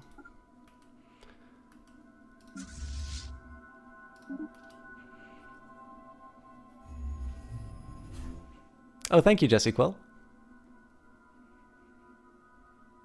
Yeah, it's, I don't remember if it's Ambrose Bierce or H.L. Mencken. I think it's... I'm pretty sure it's Ambrose Bierce. Executing evasion protocols. I would never want to belong to any club. Thanks, 66 Scrub. Someone like me for a minute. Glad you're enjoying yourself. You know what? This actually annoys me. I'm going to try and find out what the...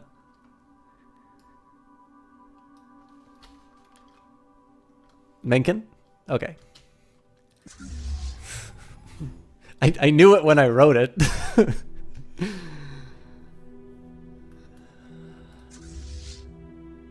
Alright, so they're heading to Waskar. That doesn't worry me too much. So what's the worst that happens? They potentially take out the warp gate? Maybe. That could probably be bad.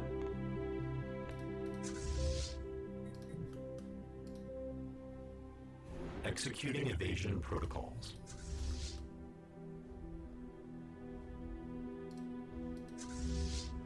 We're unlimited, right? Yeah.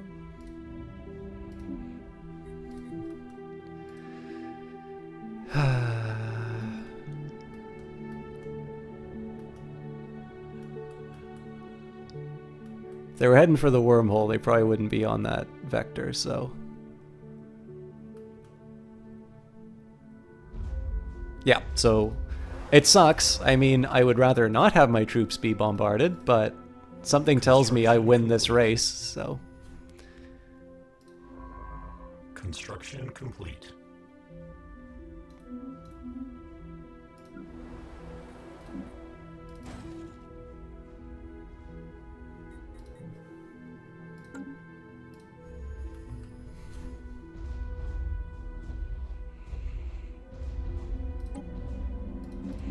I've heard, by the way, that Paradox is considering some ways to improve the invasion mechanics. I'm not... Executing evasion protocols. I'll admit I'm not 100% sure how they're going to do that. But I'll admit, like, it's not my so one of the things that is interesting about it is the logistics of getting your troops there, because the idea of intercepting your opponent's troops en route is a really interesting one, and it's one that creates a little bit of strategy on its own, but I think generally they're unhappy with the way sort of combat has worked out so far, in the sense that, you know, you have so, you know, like, obviously whoever has the bigger stack of ships wins, by and large, and sort of the army landings are just kind of hit the button, watch the numbers go down, like the game's sort of having the fun, you're not having the fun. But I also think, like, when you take a look at what the expansions have been, Utopia, Synthetic Dawn, like, these are...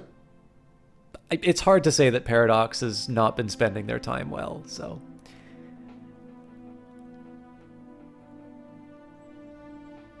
It's tough, Beta Zion. I mean, like, I don't deliberately rush out and, let's do... I don't really need the tile blocker that quickly, so... like, I don't kind of go out and seek quotes, but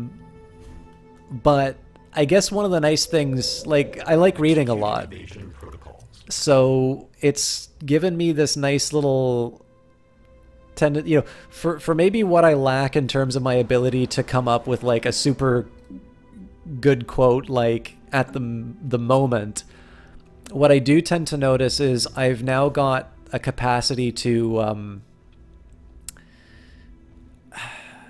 what's the best way to put this? A foreign entity has decrypted our communications. I sort of remember, like, oh yeah, there was that quote that kind of went something along the lines like this, and I'm able to, you know, to find the source, which is, I guess, a good second best. So, what did you buy? After successfully translating their language, we have established communications with the Tendrazun Eradicators. My kind of people. Oh, but they're so far away.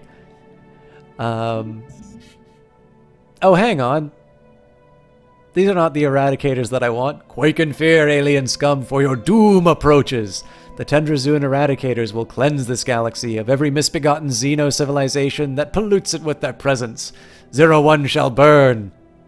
Join us.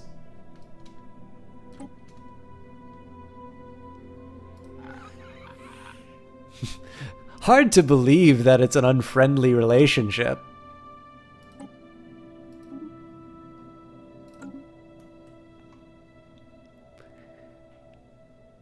These aren't the Eradicators you're looking for. Indeed.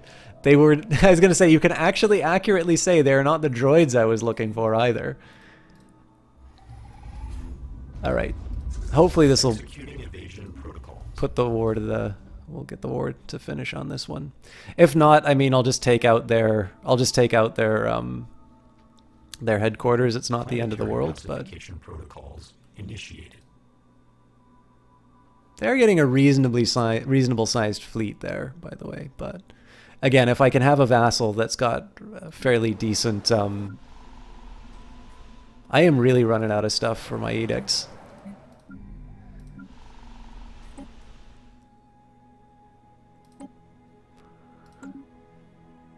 Executing evasion protocols.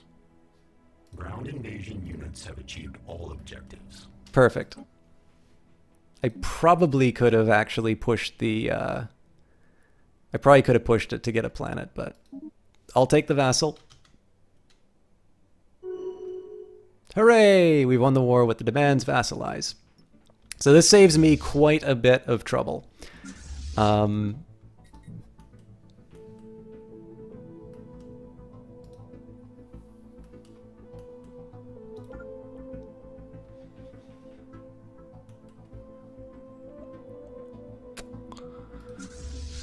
So the big question now is going to be, what do I do about this?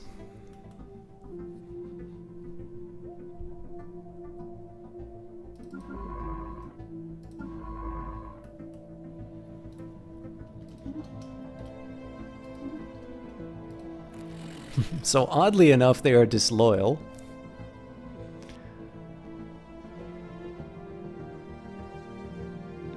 So it'll take me 10 years before I can integrate them. But we've heard the conspiratorial bleeping of the Tecarus multisystem. The Zdrakpor Interplanetary Republic will not suffer these abuses to continue indefinitely. Somehow I think you will. So as always, our first priority should be defense. We are equivalent, but that's not necessarily the state that I want to be in. So I think we are going to finish our I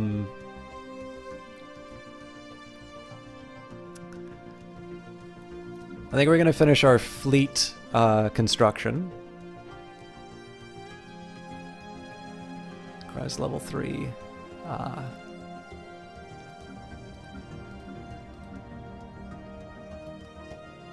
Everything's level 2, right?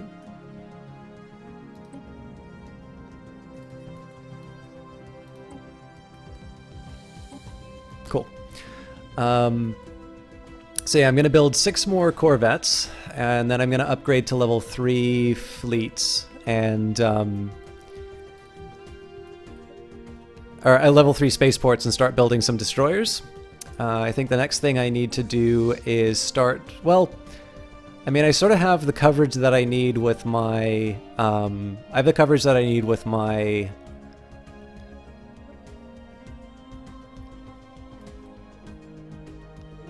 warp gates. Zylbeer is a tempting one to go for because I know the Kroll Commonwealth isn't going to be able to do much about my expansion. So maybe taking Gozam, Ithor, Hixam, Akamor, maybe Zylbor, and Issa. Like, these are the obvious expansion options, and then I can focus on internal expansion. In the meantime, once I heal up my fleet, I'm also going to start popping some of these pirates so that we can get some more resources within my borders. All right, have a good one, 66 Scrub. Oh, fellow Techno Empire here. What Civ's traits did I use? So we got this a week before it came out, and I was most interested in doing something that I was originally thinking the Exterminator one, but that didn't really show some of the other features. So in this case, we went for the Driven Assimilators, and I also went for Rockbreaker for a Civic, just kind of for the minerals. And then, what did I go for individual traits? I don't remember offhand. So I went for recycled, mass-produced, bulky, and uncanny. So what I will say, actually, what I should do for those of you who are new to the cast, the way that we normally do things here are, I like to try and I pick some traits that I think will be interesting, and I try and build a story around it. And I know Eyes of Sin pushed pretty hard for something that was helpful. So that sort of lent itself to Rogue Servitors, and then I had the idea for doing the Assimilators. So what I...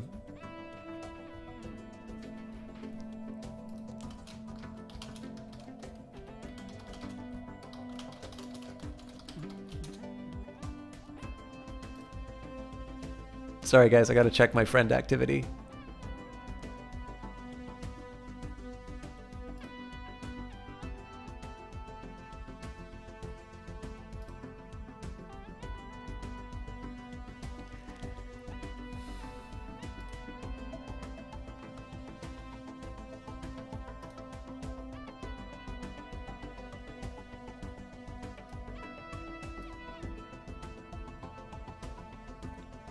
Oh.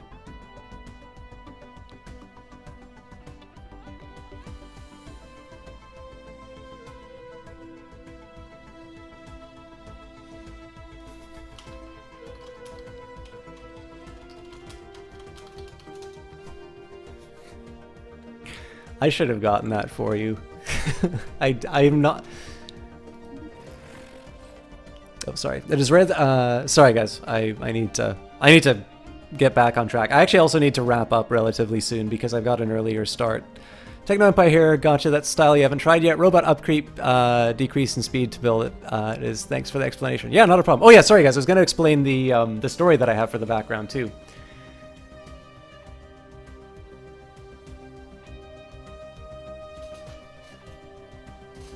Okay, cool, Jess. Do you want me to tell this, or do you want this to be a surprise? Alright, so anyways, it's a rare treat to deal with an empire that governs solely on logic, unfettered by the baser instincts and emotions. We thank you for bringing peace to our lands. She got a game. Alright, I'm allowed to say it. Jess did wind up buying Stellaris. So, we now have... Let's keep in mind, guys, we've got Dynamike, we've got Johnny Big Time, we've now got Jess, and hopefully somebody will consider donating Stellaris or contributing to Eyes of Sin's acquisition of Stellaris, and then we can have grand strategy. God, it's gonna be like playing diplomacy. Anyway, sorry guys, so we always come up with a story for these things. So the big idea behind this particular species was Eyes of Sin had sort of recommended a servant-style species. And so what we did here, the prose leaves something to be desired because I kind of had to rush it out after picking all the traits, but this is basically the idea. The planet known as 01 was home to a monastic order known as the Savelli, dedicating themselves to move beyond the pursuit of transitory knowledge and learn truths eternal. To that end, they fashioned a servitor race dedicated to the accumulation and caretaking of transitory knowledge in all its forms. The Savelli passed beyond this realm, and their servitors, the Tecaris, were left to fulfill their mandate. Time passed. 01 was covered in ice, and the caretaker finally understood its purpose and went out into space to account for and incorporate all organic life. And then there's the second half to this story, which is the Savelli. The Savelli died. Their home was maintained by the Tecaris as their bodies decayed in their temples and as the planet cooled and turned to ice. The caretaker studied these remains and set to work restoring them. The Savelli live on in a state of cybernetic reanimation, pursuing transitory knowledge, just as the caretaker was ordered. So the idea here is that this is sort of a... I wanted to take the idea of the spiritualist races in Stellaris, who are always hostile to AI, and I like this idea of them being so concerned with sort of pure knowledge and sort of this idea, but not necessarily being opposed to the idea of robots, that basically robots would do the transitory things, the sorts of things that, you know, these more enlightened beings shouldn't need to worry about. And they focused instead on their religious pursuits, which is why I chose the background of sort of these temple-looking things. And ultimately the species died out, and these creatures that were designed entirely to be things that focused on the mundane and understanding and, you know, and continuing on that project, ultimately resurrected them. That the Savelli that you see on Zero are basically the reanimated remains, the cybernetic zombies, if you will, of this race which was utterly horrified by the idea of being such a thing. So it was just a chance for me to just play around with some cool ideas and justify the decisions that I made. So but yeah, I don't know. Hopefully I got some good feedback on it when I wrote it, so I was pretty happy about that. Hopefully it makes things fun to watch. All right. I feel like I should call it, but let's do 15 more minutes. So the nice thing that this does is this gives my science ships a little something extra to do.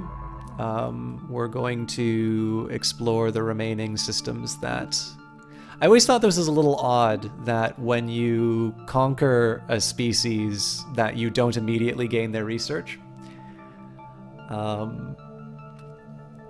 Thanks, Iron Bars.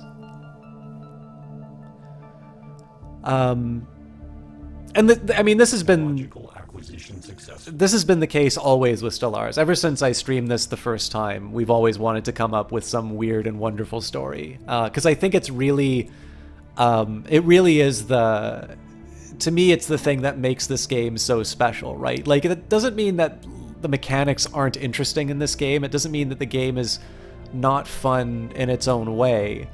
But I think the ability to sort of tell these stories is what really sells me on Stellaris, and it's what keeps me coming back. So, let's first thing I want to do is actually start restoring my my drive to build up my population.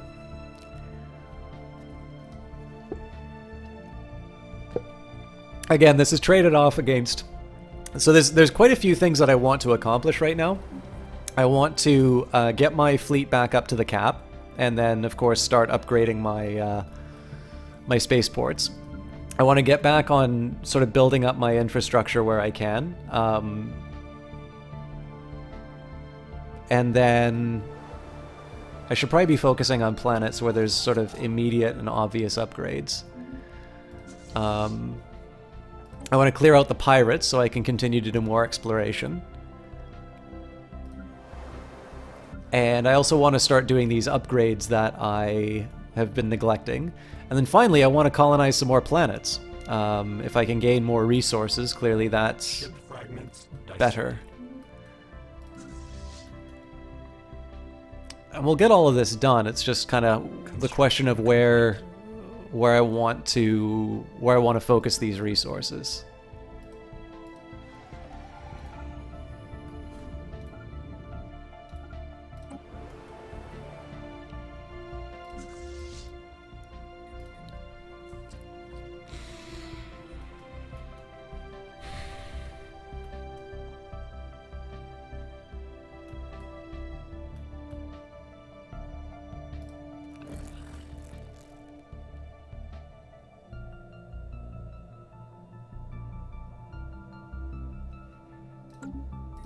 You know what I haven't done yet, which I was meaning to, was creating templates.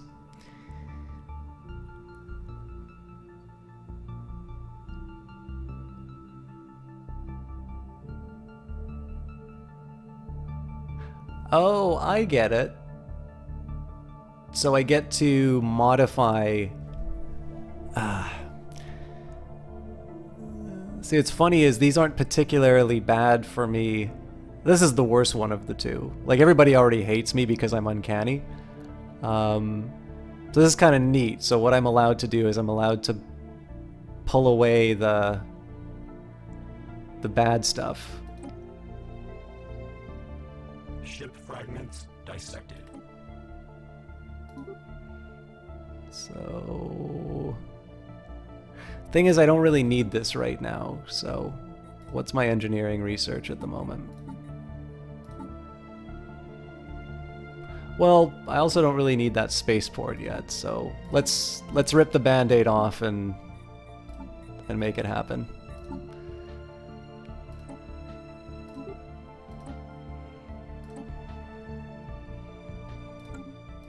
Probably not my smartest decision, but I'm going with it.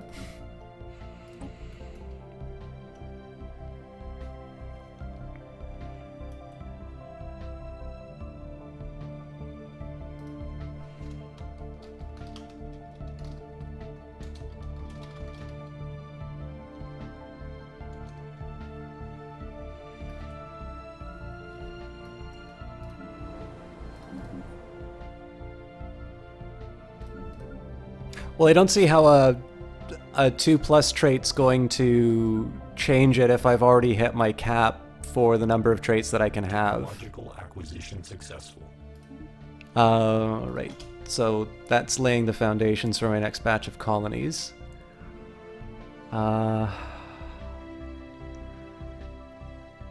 This is a tempting one for sure, because if I run into another beam species, but I kind of want the power.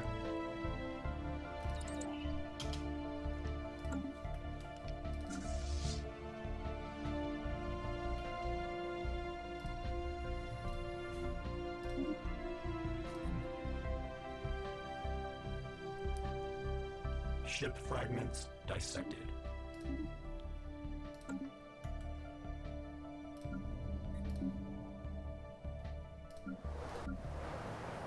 Technological acquisition successful.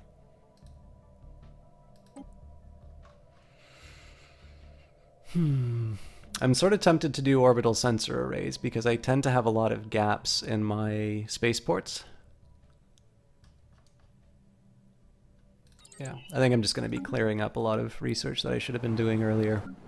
In the meantime, there's more population distribution I can do, so...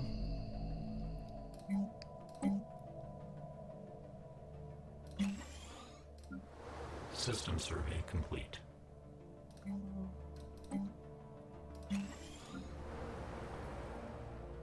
Nothing for me quite to do on Liseth yet.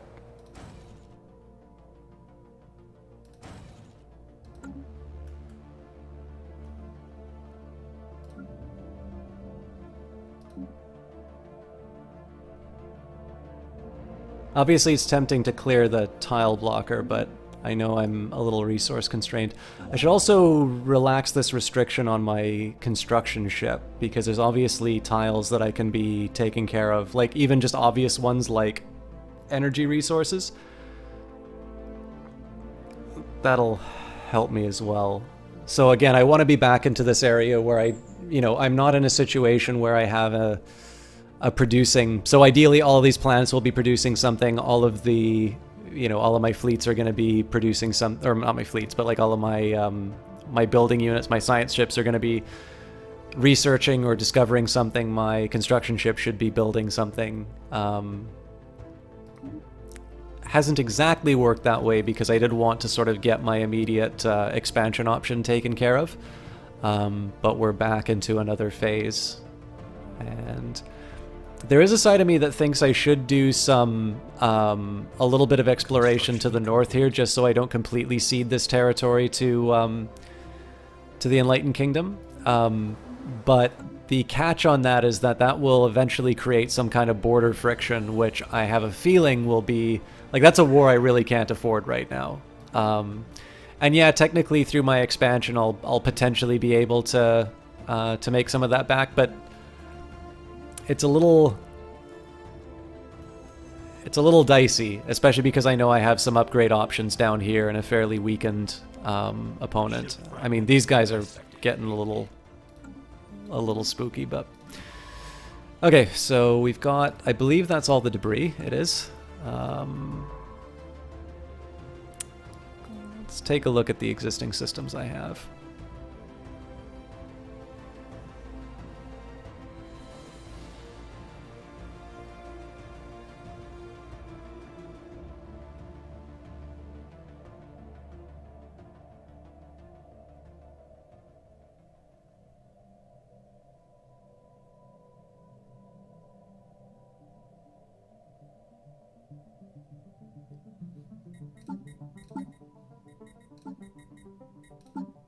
I always wondered if it was possible to have more of these.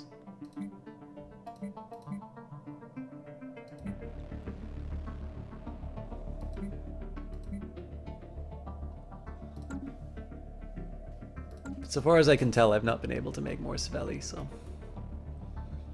This is also the first time I've done wormholes. It's not been as disastrous as I thought it would be. But it has taken some getting used to in terms of the restrictions. The biggest thing I've noticed is my exploration has been hampered a bit. So this is slightly counter to my intention of getting to my fleet cap, but obviously this is also going to free up more resources, so... I got a little overzealous on the fleets though, so...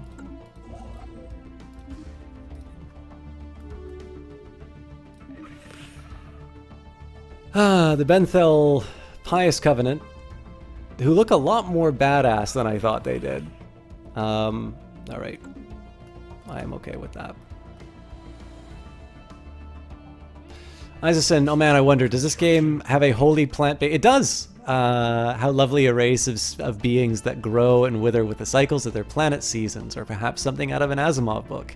Have beings of swirling shape and writhing, flowing energy stretching their translucent, ever-changing plasma-like forms in front of their glowing sun to pick up the nourishing light. Construction complete. In fact...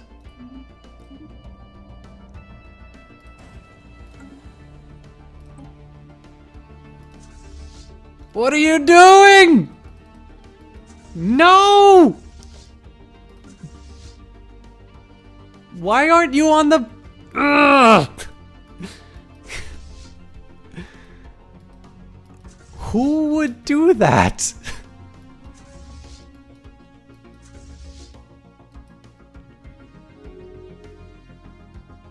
This is gonna suck.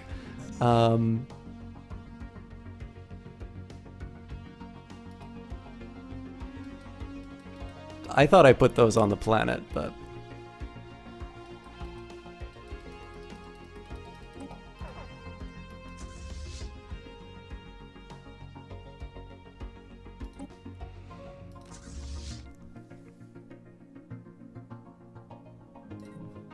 But yeah, I was gonna say, once the fight was over, I was gonna show you the, No, I like it, Sin. I was gonna show you what you get, and then I found out that I thought I was clear on my orders. Construction complete. I clearly was not. I don't think we lost anything though, which is good news.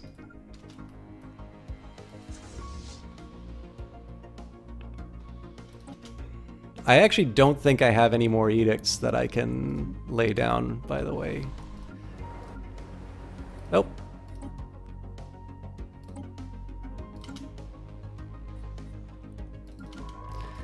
And I'm ignoring everything else. Okay. Let's get you to...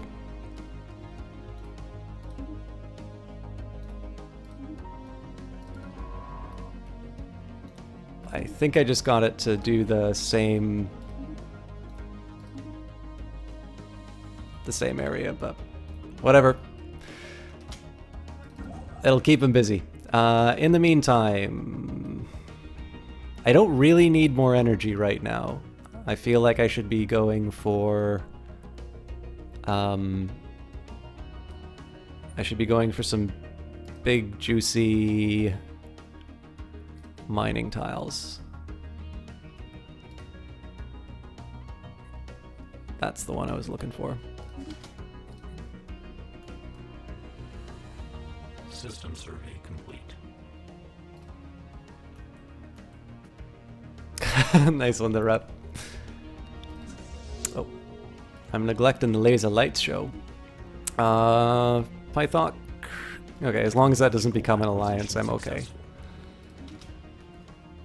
Advances in material technology and deep shaft mining techniques allow geoengineering at previously unthinkable depths and temperatures. Magma hotspots can now be exploited, suppressed, or even relocated. Okay, cheaper war demands is a little bit tempting, but I don't have any immediate conquest plans, and it's a bit expensive. Production targets is what I want, though. The main reason I want that is just so I can start dumping my influence into other things. Now, I mean, obviously the planetary processor is nice to have as well. But I've been dying for production targets for a while, so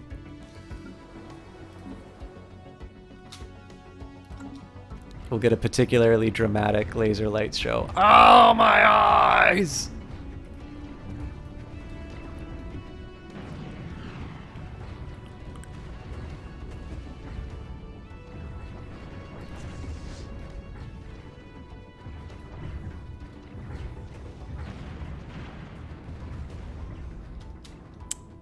I'm sorry, guys. Just isn't quite working for me.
This is a ridiculous music video, by the way.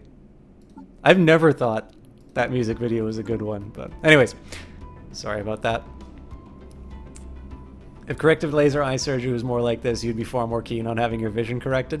I've never really thought about getting it. I've been happy enough with contacts whenever I need them, and I've grown...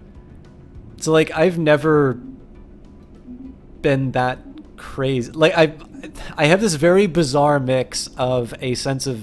a very well-developed sense of vanity, and yet... I've generally... like also accepted. So this is like, I guess I have enough vanity to feel awful about my appearance, but also enough sort of self-awareness to understand where I lie on the grand scheme of things. So I've never been particularly bothered by my glasses. My current ones are like sort of a backup pair that I had, and I never really bothered to get like another main pair. But yeah, I never really thought about spending on the on corrective surgery. All right, so nice little bonus for minerals. I mean, I think the cost in terms of ships is was more than what I got from the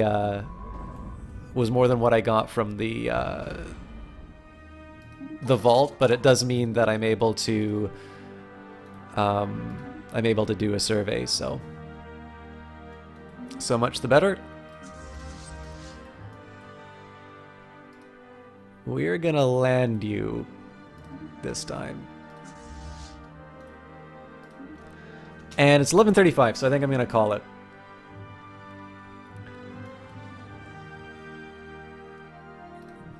Yeah, I know. What I mean, Jess, is like, you know, I am self-conscious enough about appearance, and like there's enough that I would sort of want to be...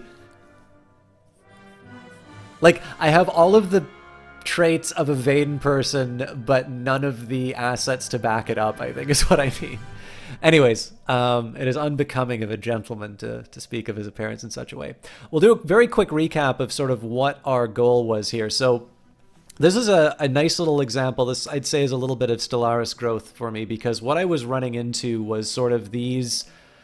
I had the Kroll, the Pithok, we discovered the Yuva Zabni a little bit later, but basically they were all starting to maybe edge in a little bit on me, and they were getting into some positions where there are some alliances that might not have been to my advantage, and I did want to take these guys so I could sort of eat them up a little bit.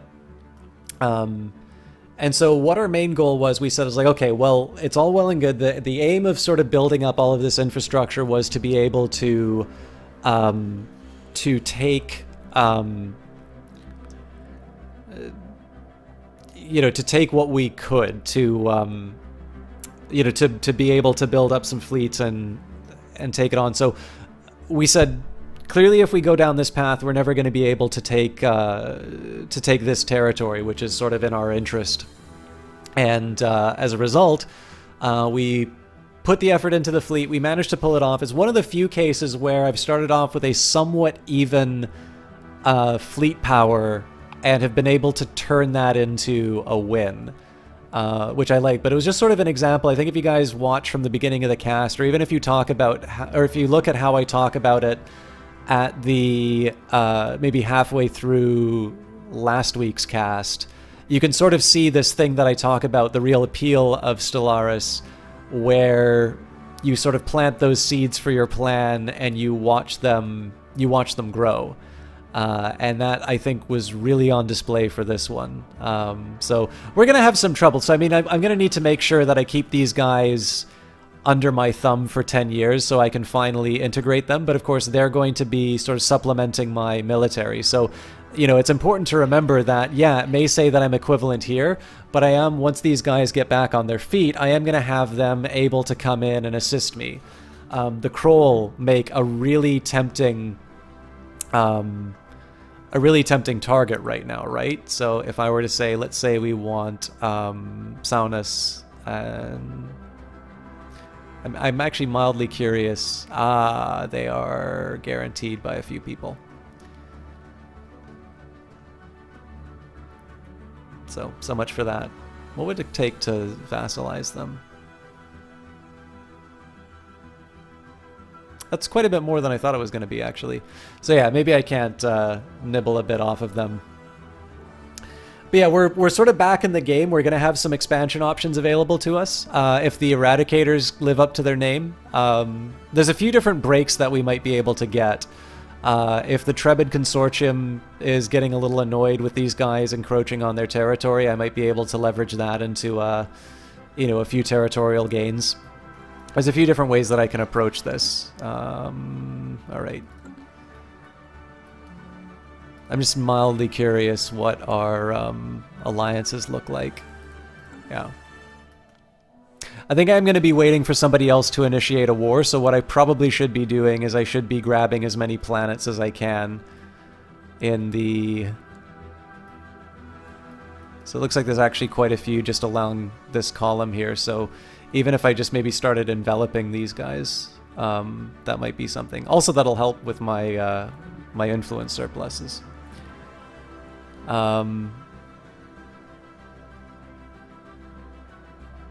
Anyways, I was going to show off the plants, so I think we are going to be going back into infrastructure mode. I do want to start focusing on gaining as many of these planets down below in a somewhat systematic, but also kind of graspy expansion plan. We're going to wait out the 10 years to be able to incorporate these guys. I also need to start thinking about where I'm going to move to the north. I believe I get the sensor link with them. I don't see how else I would have gotten those, how else I would have got that planet information. But yeah, if we have some northern expansion options, that's also fairly important. But yeah, there's definitely no shortage of things to do, and I think it's going to be focusing on basically gaining the resources in order to continue to wage war and wait for an opportunity to emerge. Thank you guys for watching. I'm going to take a quick minute here to show Eyes of Sin how her plant idea can actually work out.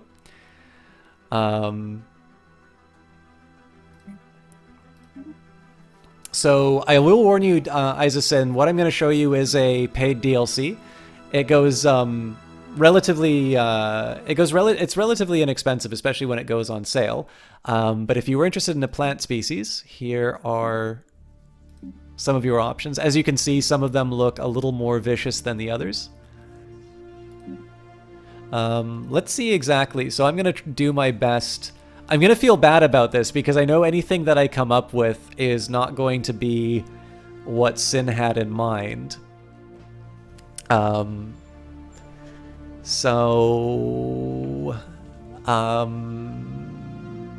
Swirling shape, writhing, flowing energy, stretching their translucent, ever-changing plasma-like forms in front of their glowing sun to soak up the nourishing light. So I think I know which one I'm going to go for.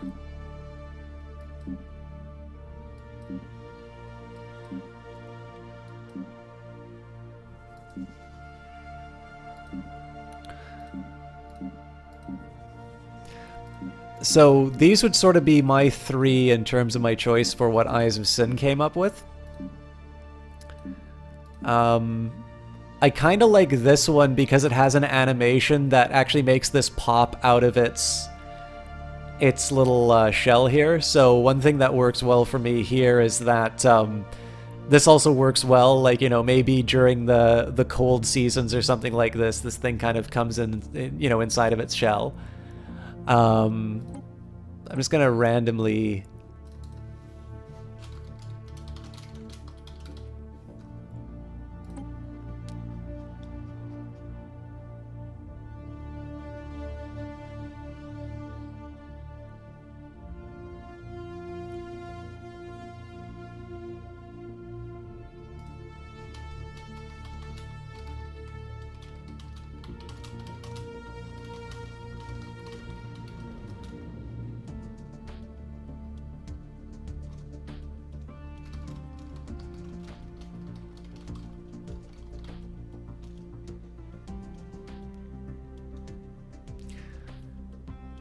Yeah, I'm not. I'm gonna be going to bed pretty soon myself, Jeff. But I think I wanted to. I'm trying to do at least some justice to Sin's idea. So you've got leader name Stalk of Gold, Trunk of Yaks, Imix Che, Teal Frond, Honeydew Pod, Magenta Needle.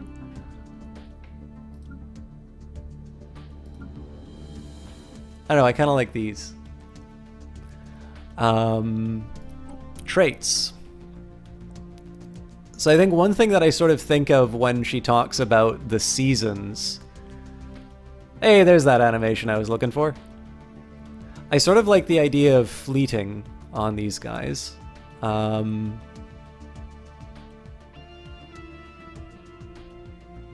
else did she describe them?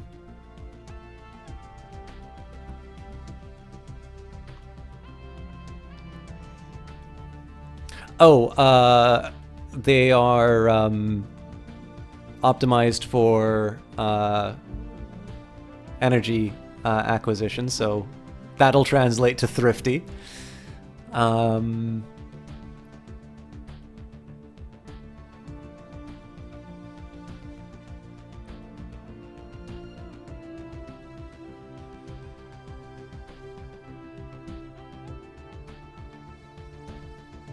I could see them being communal, but although Sin is very charismatic. I could also say, oh, actually, that's another conservationist works well because you have both sides. So good at acquiring the energy, but also sort of making the most of the resources that it has. Grey Root, also known as Groot. Ivory Fruit, I like that. I think I'm gonna go for like the, yeah.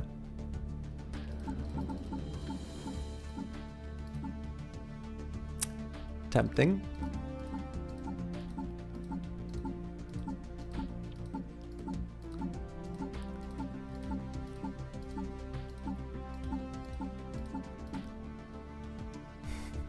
That's a slight shame that I'm not able to show. There's like a whole there's like a bunch of chains and like whips and stuff like that.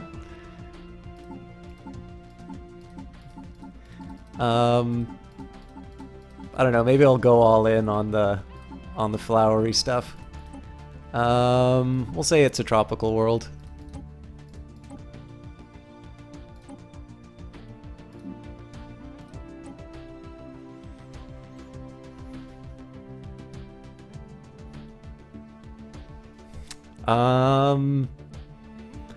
Man, this is a tough call in terms of how I'm gonna... I don't know a whole lot about how the society is structured. Do we have democratic plants? I mean, I can definitely see a very I can definitely see a very egalitarian kind of view amongst plant life.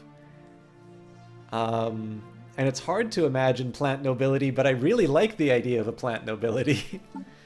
So what if we made them imperial? What could we do with that? So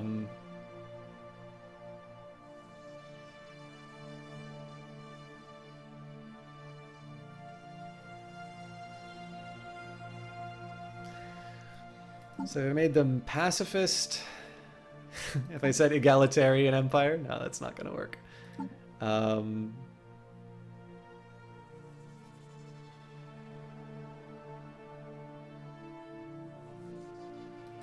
Spiritualist. If plants don't fight each other over the sun and the soil, they die. They need to be warmongers. All right, now I'm having doubts.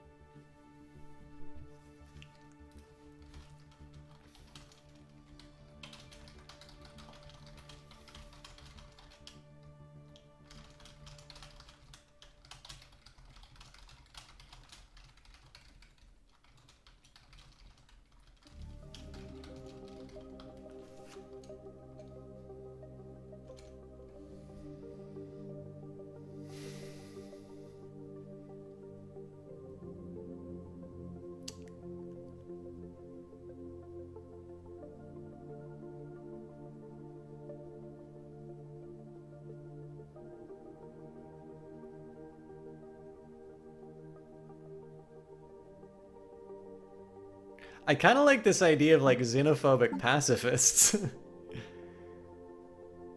um,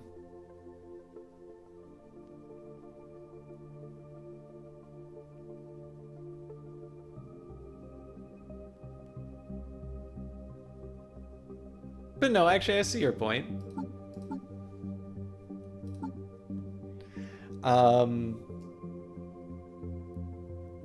What else do we have?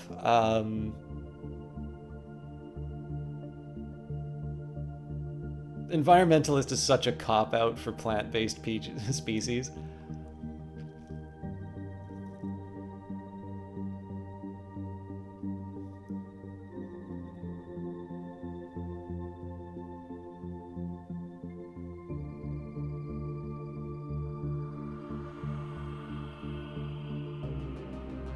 Alright, so I don't see any civics that naturally lend themselves to this species. I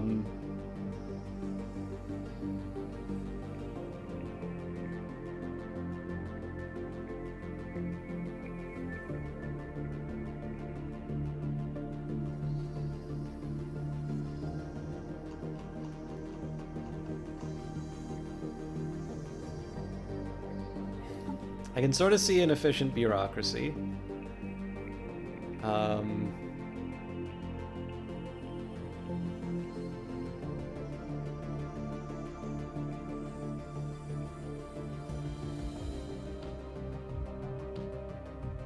Oh, you know what? Functional architecture makes a lot of sense.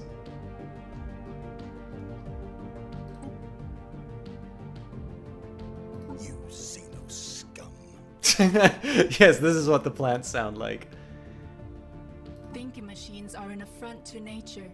These profane constructs must never be allowed to. Oh, wait. Cry havoc and let slip the dogs of war. Thinking machines are in a faith manages.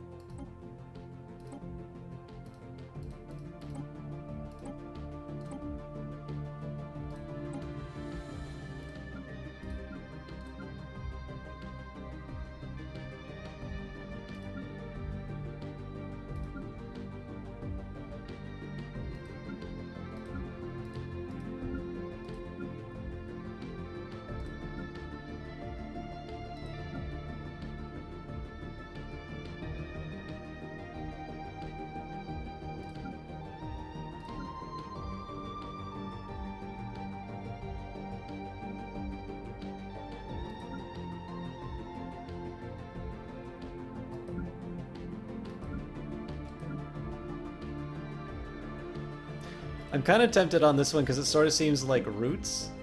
These are thorns. It's a little too planty though. I don't want to like be on the nose about it. Oh, this might work.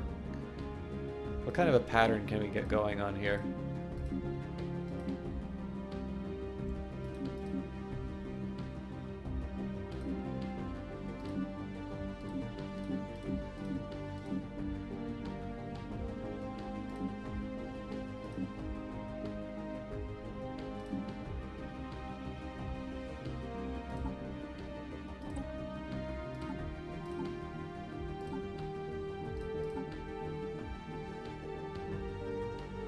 I kind of wanted to try and match. Yeah, I'll go for it. And what kind of weapons do these things use?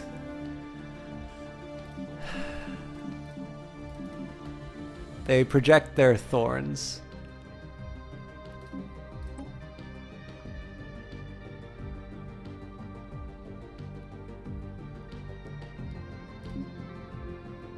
Yeah.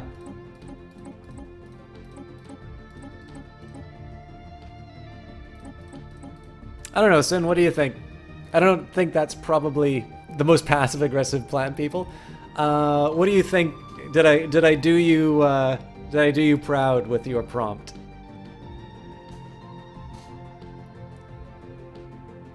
Obviously, I don't expect this to have been what you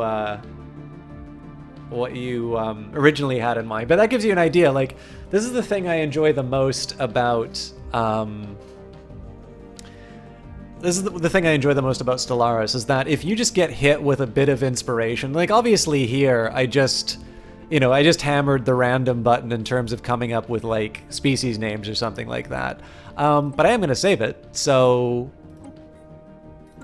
you know, when it comes to, the game, if I load up a new one, they're just as likely to show up inside the game now. And that's true of all of the species that I've created. So for each one, I've always made sure that a species that we've played since I originally got Stellaris, I've made sure it's been preserved in the save files. So we've got the Oklar citizen state. Now, the funny thing with the Carillions and the Commonwealth of Kirill, this was something that I made just to show off the character creation. What I wanted to do here was take the idea of saying that these are the same species, but they are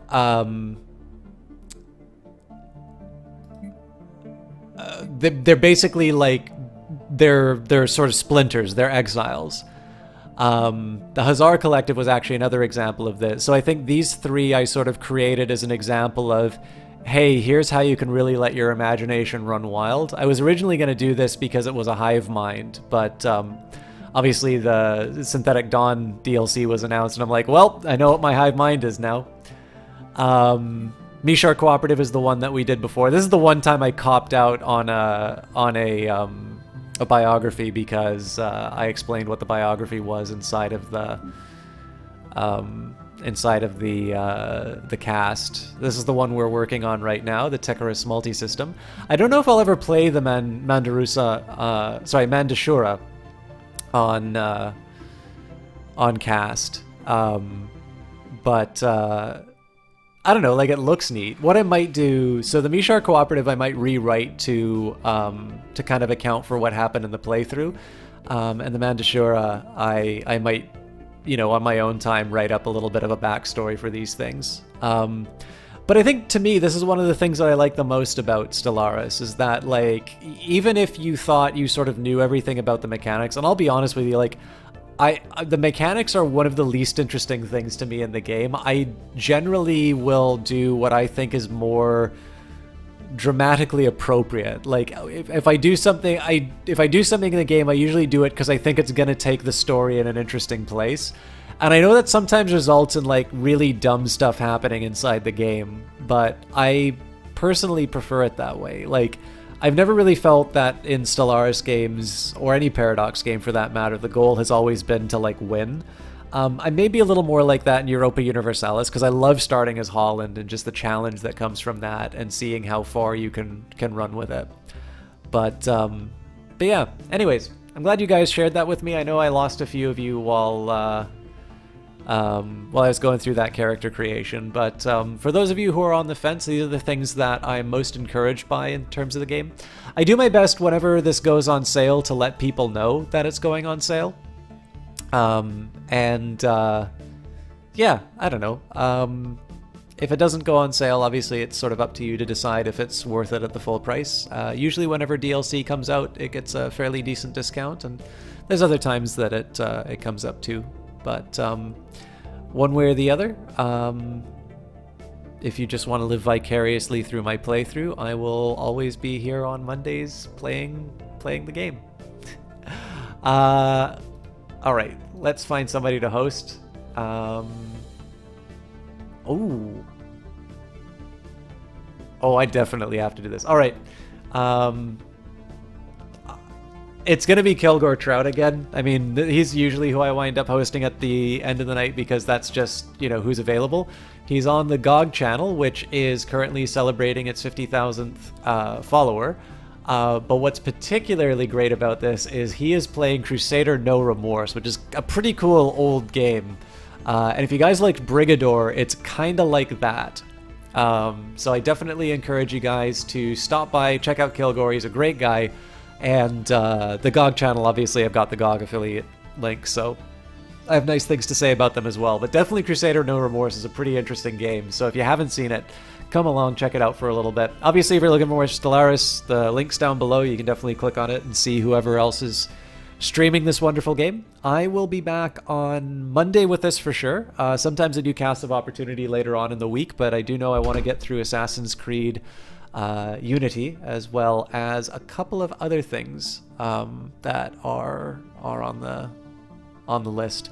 But for now, I'm actually 2 hours past, but definitely an hour past when I had intended to finish for this. So I will see you all in the GOG channel for a little bit, and we'll see you next time.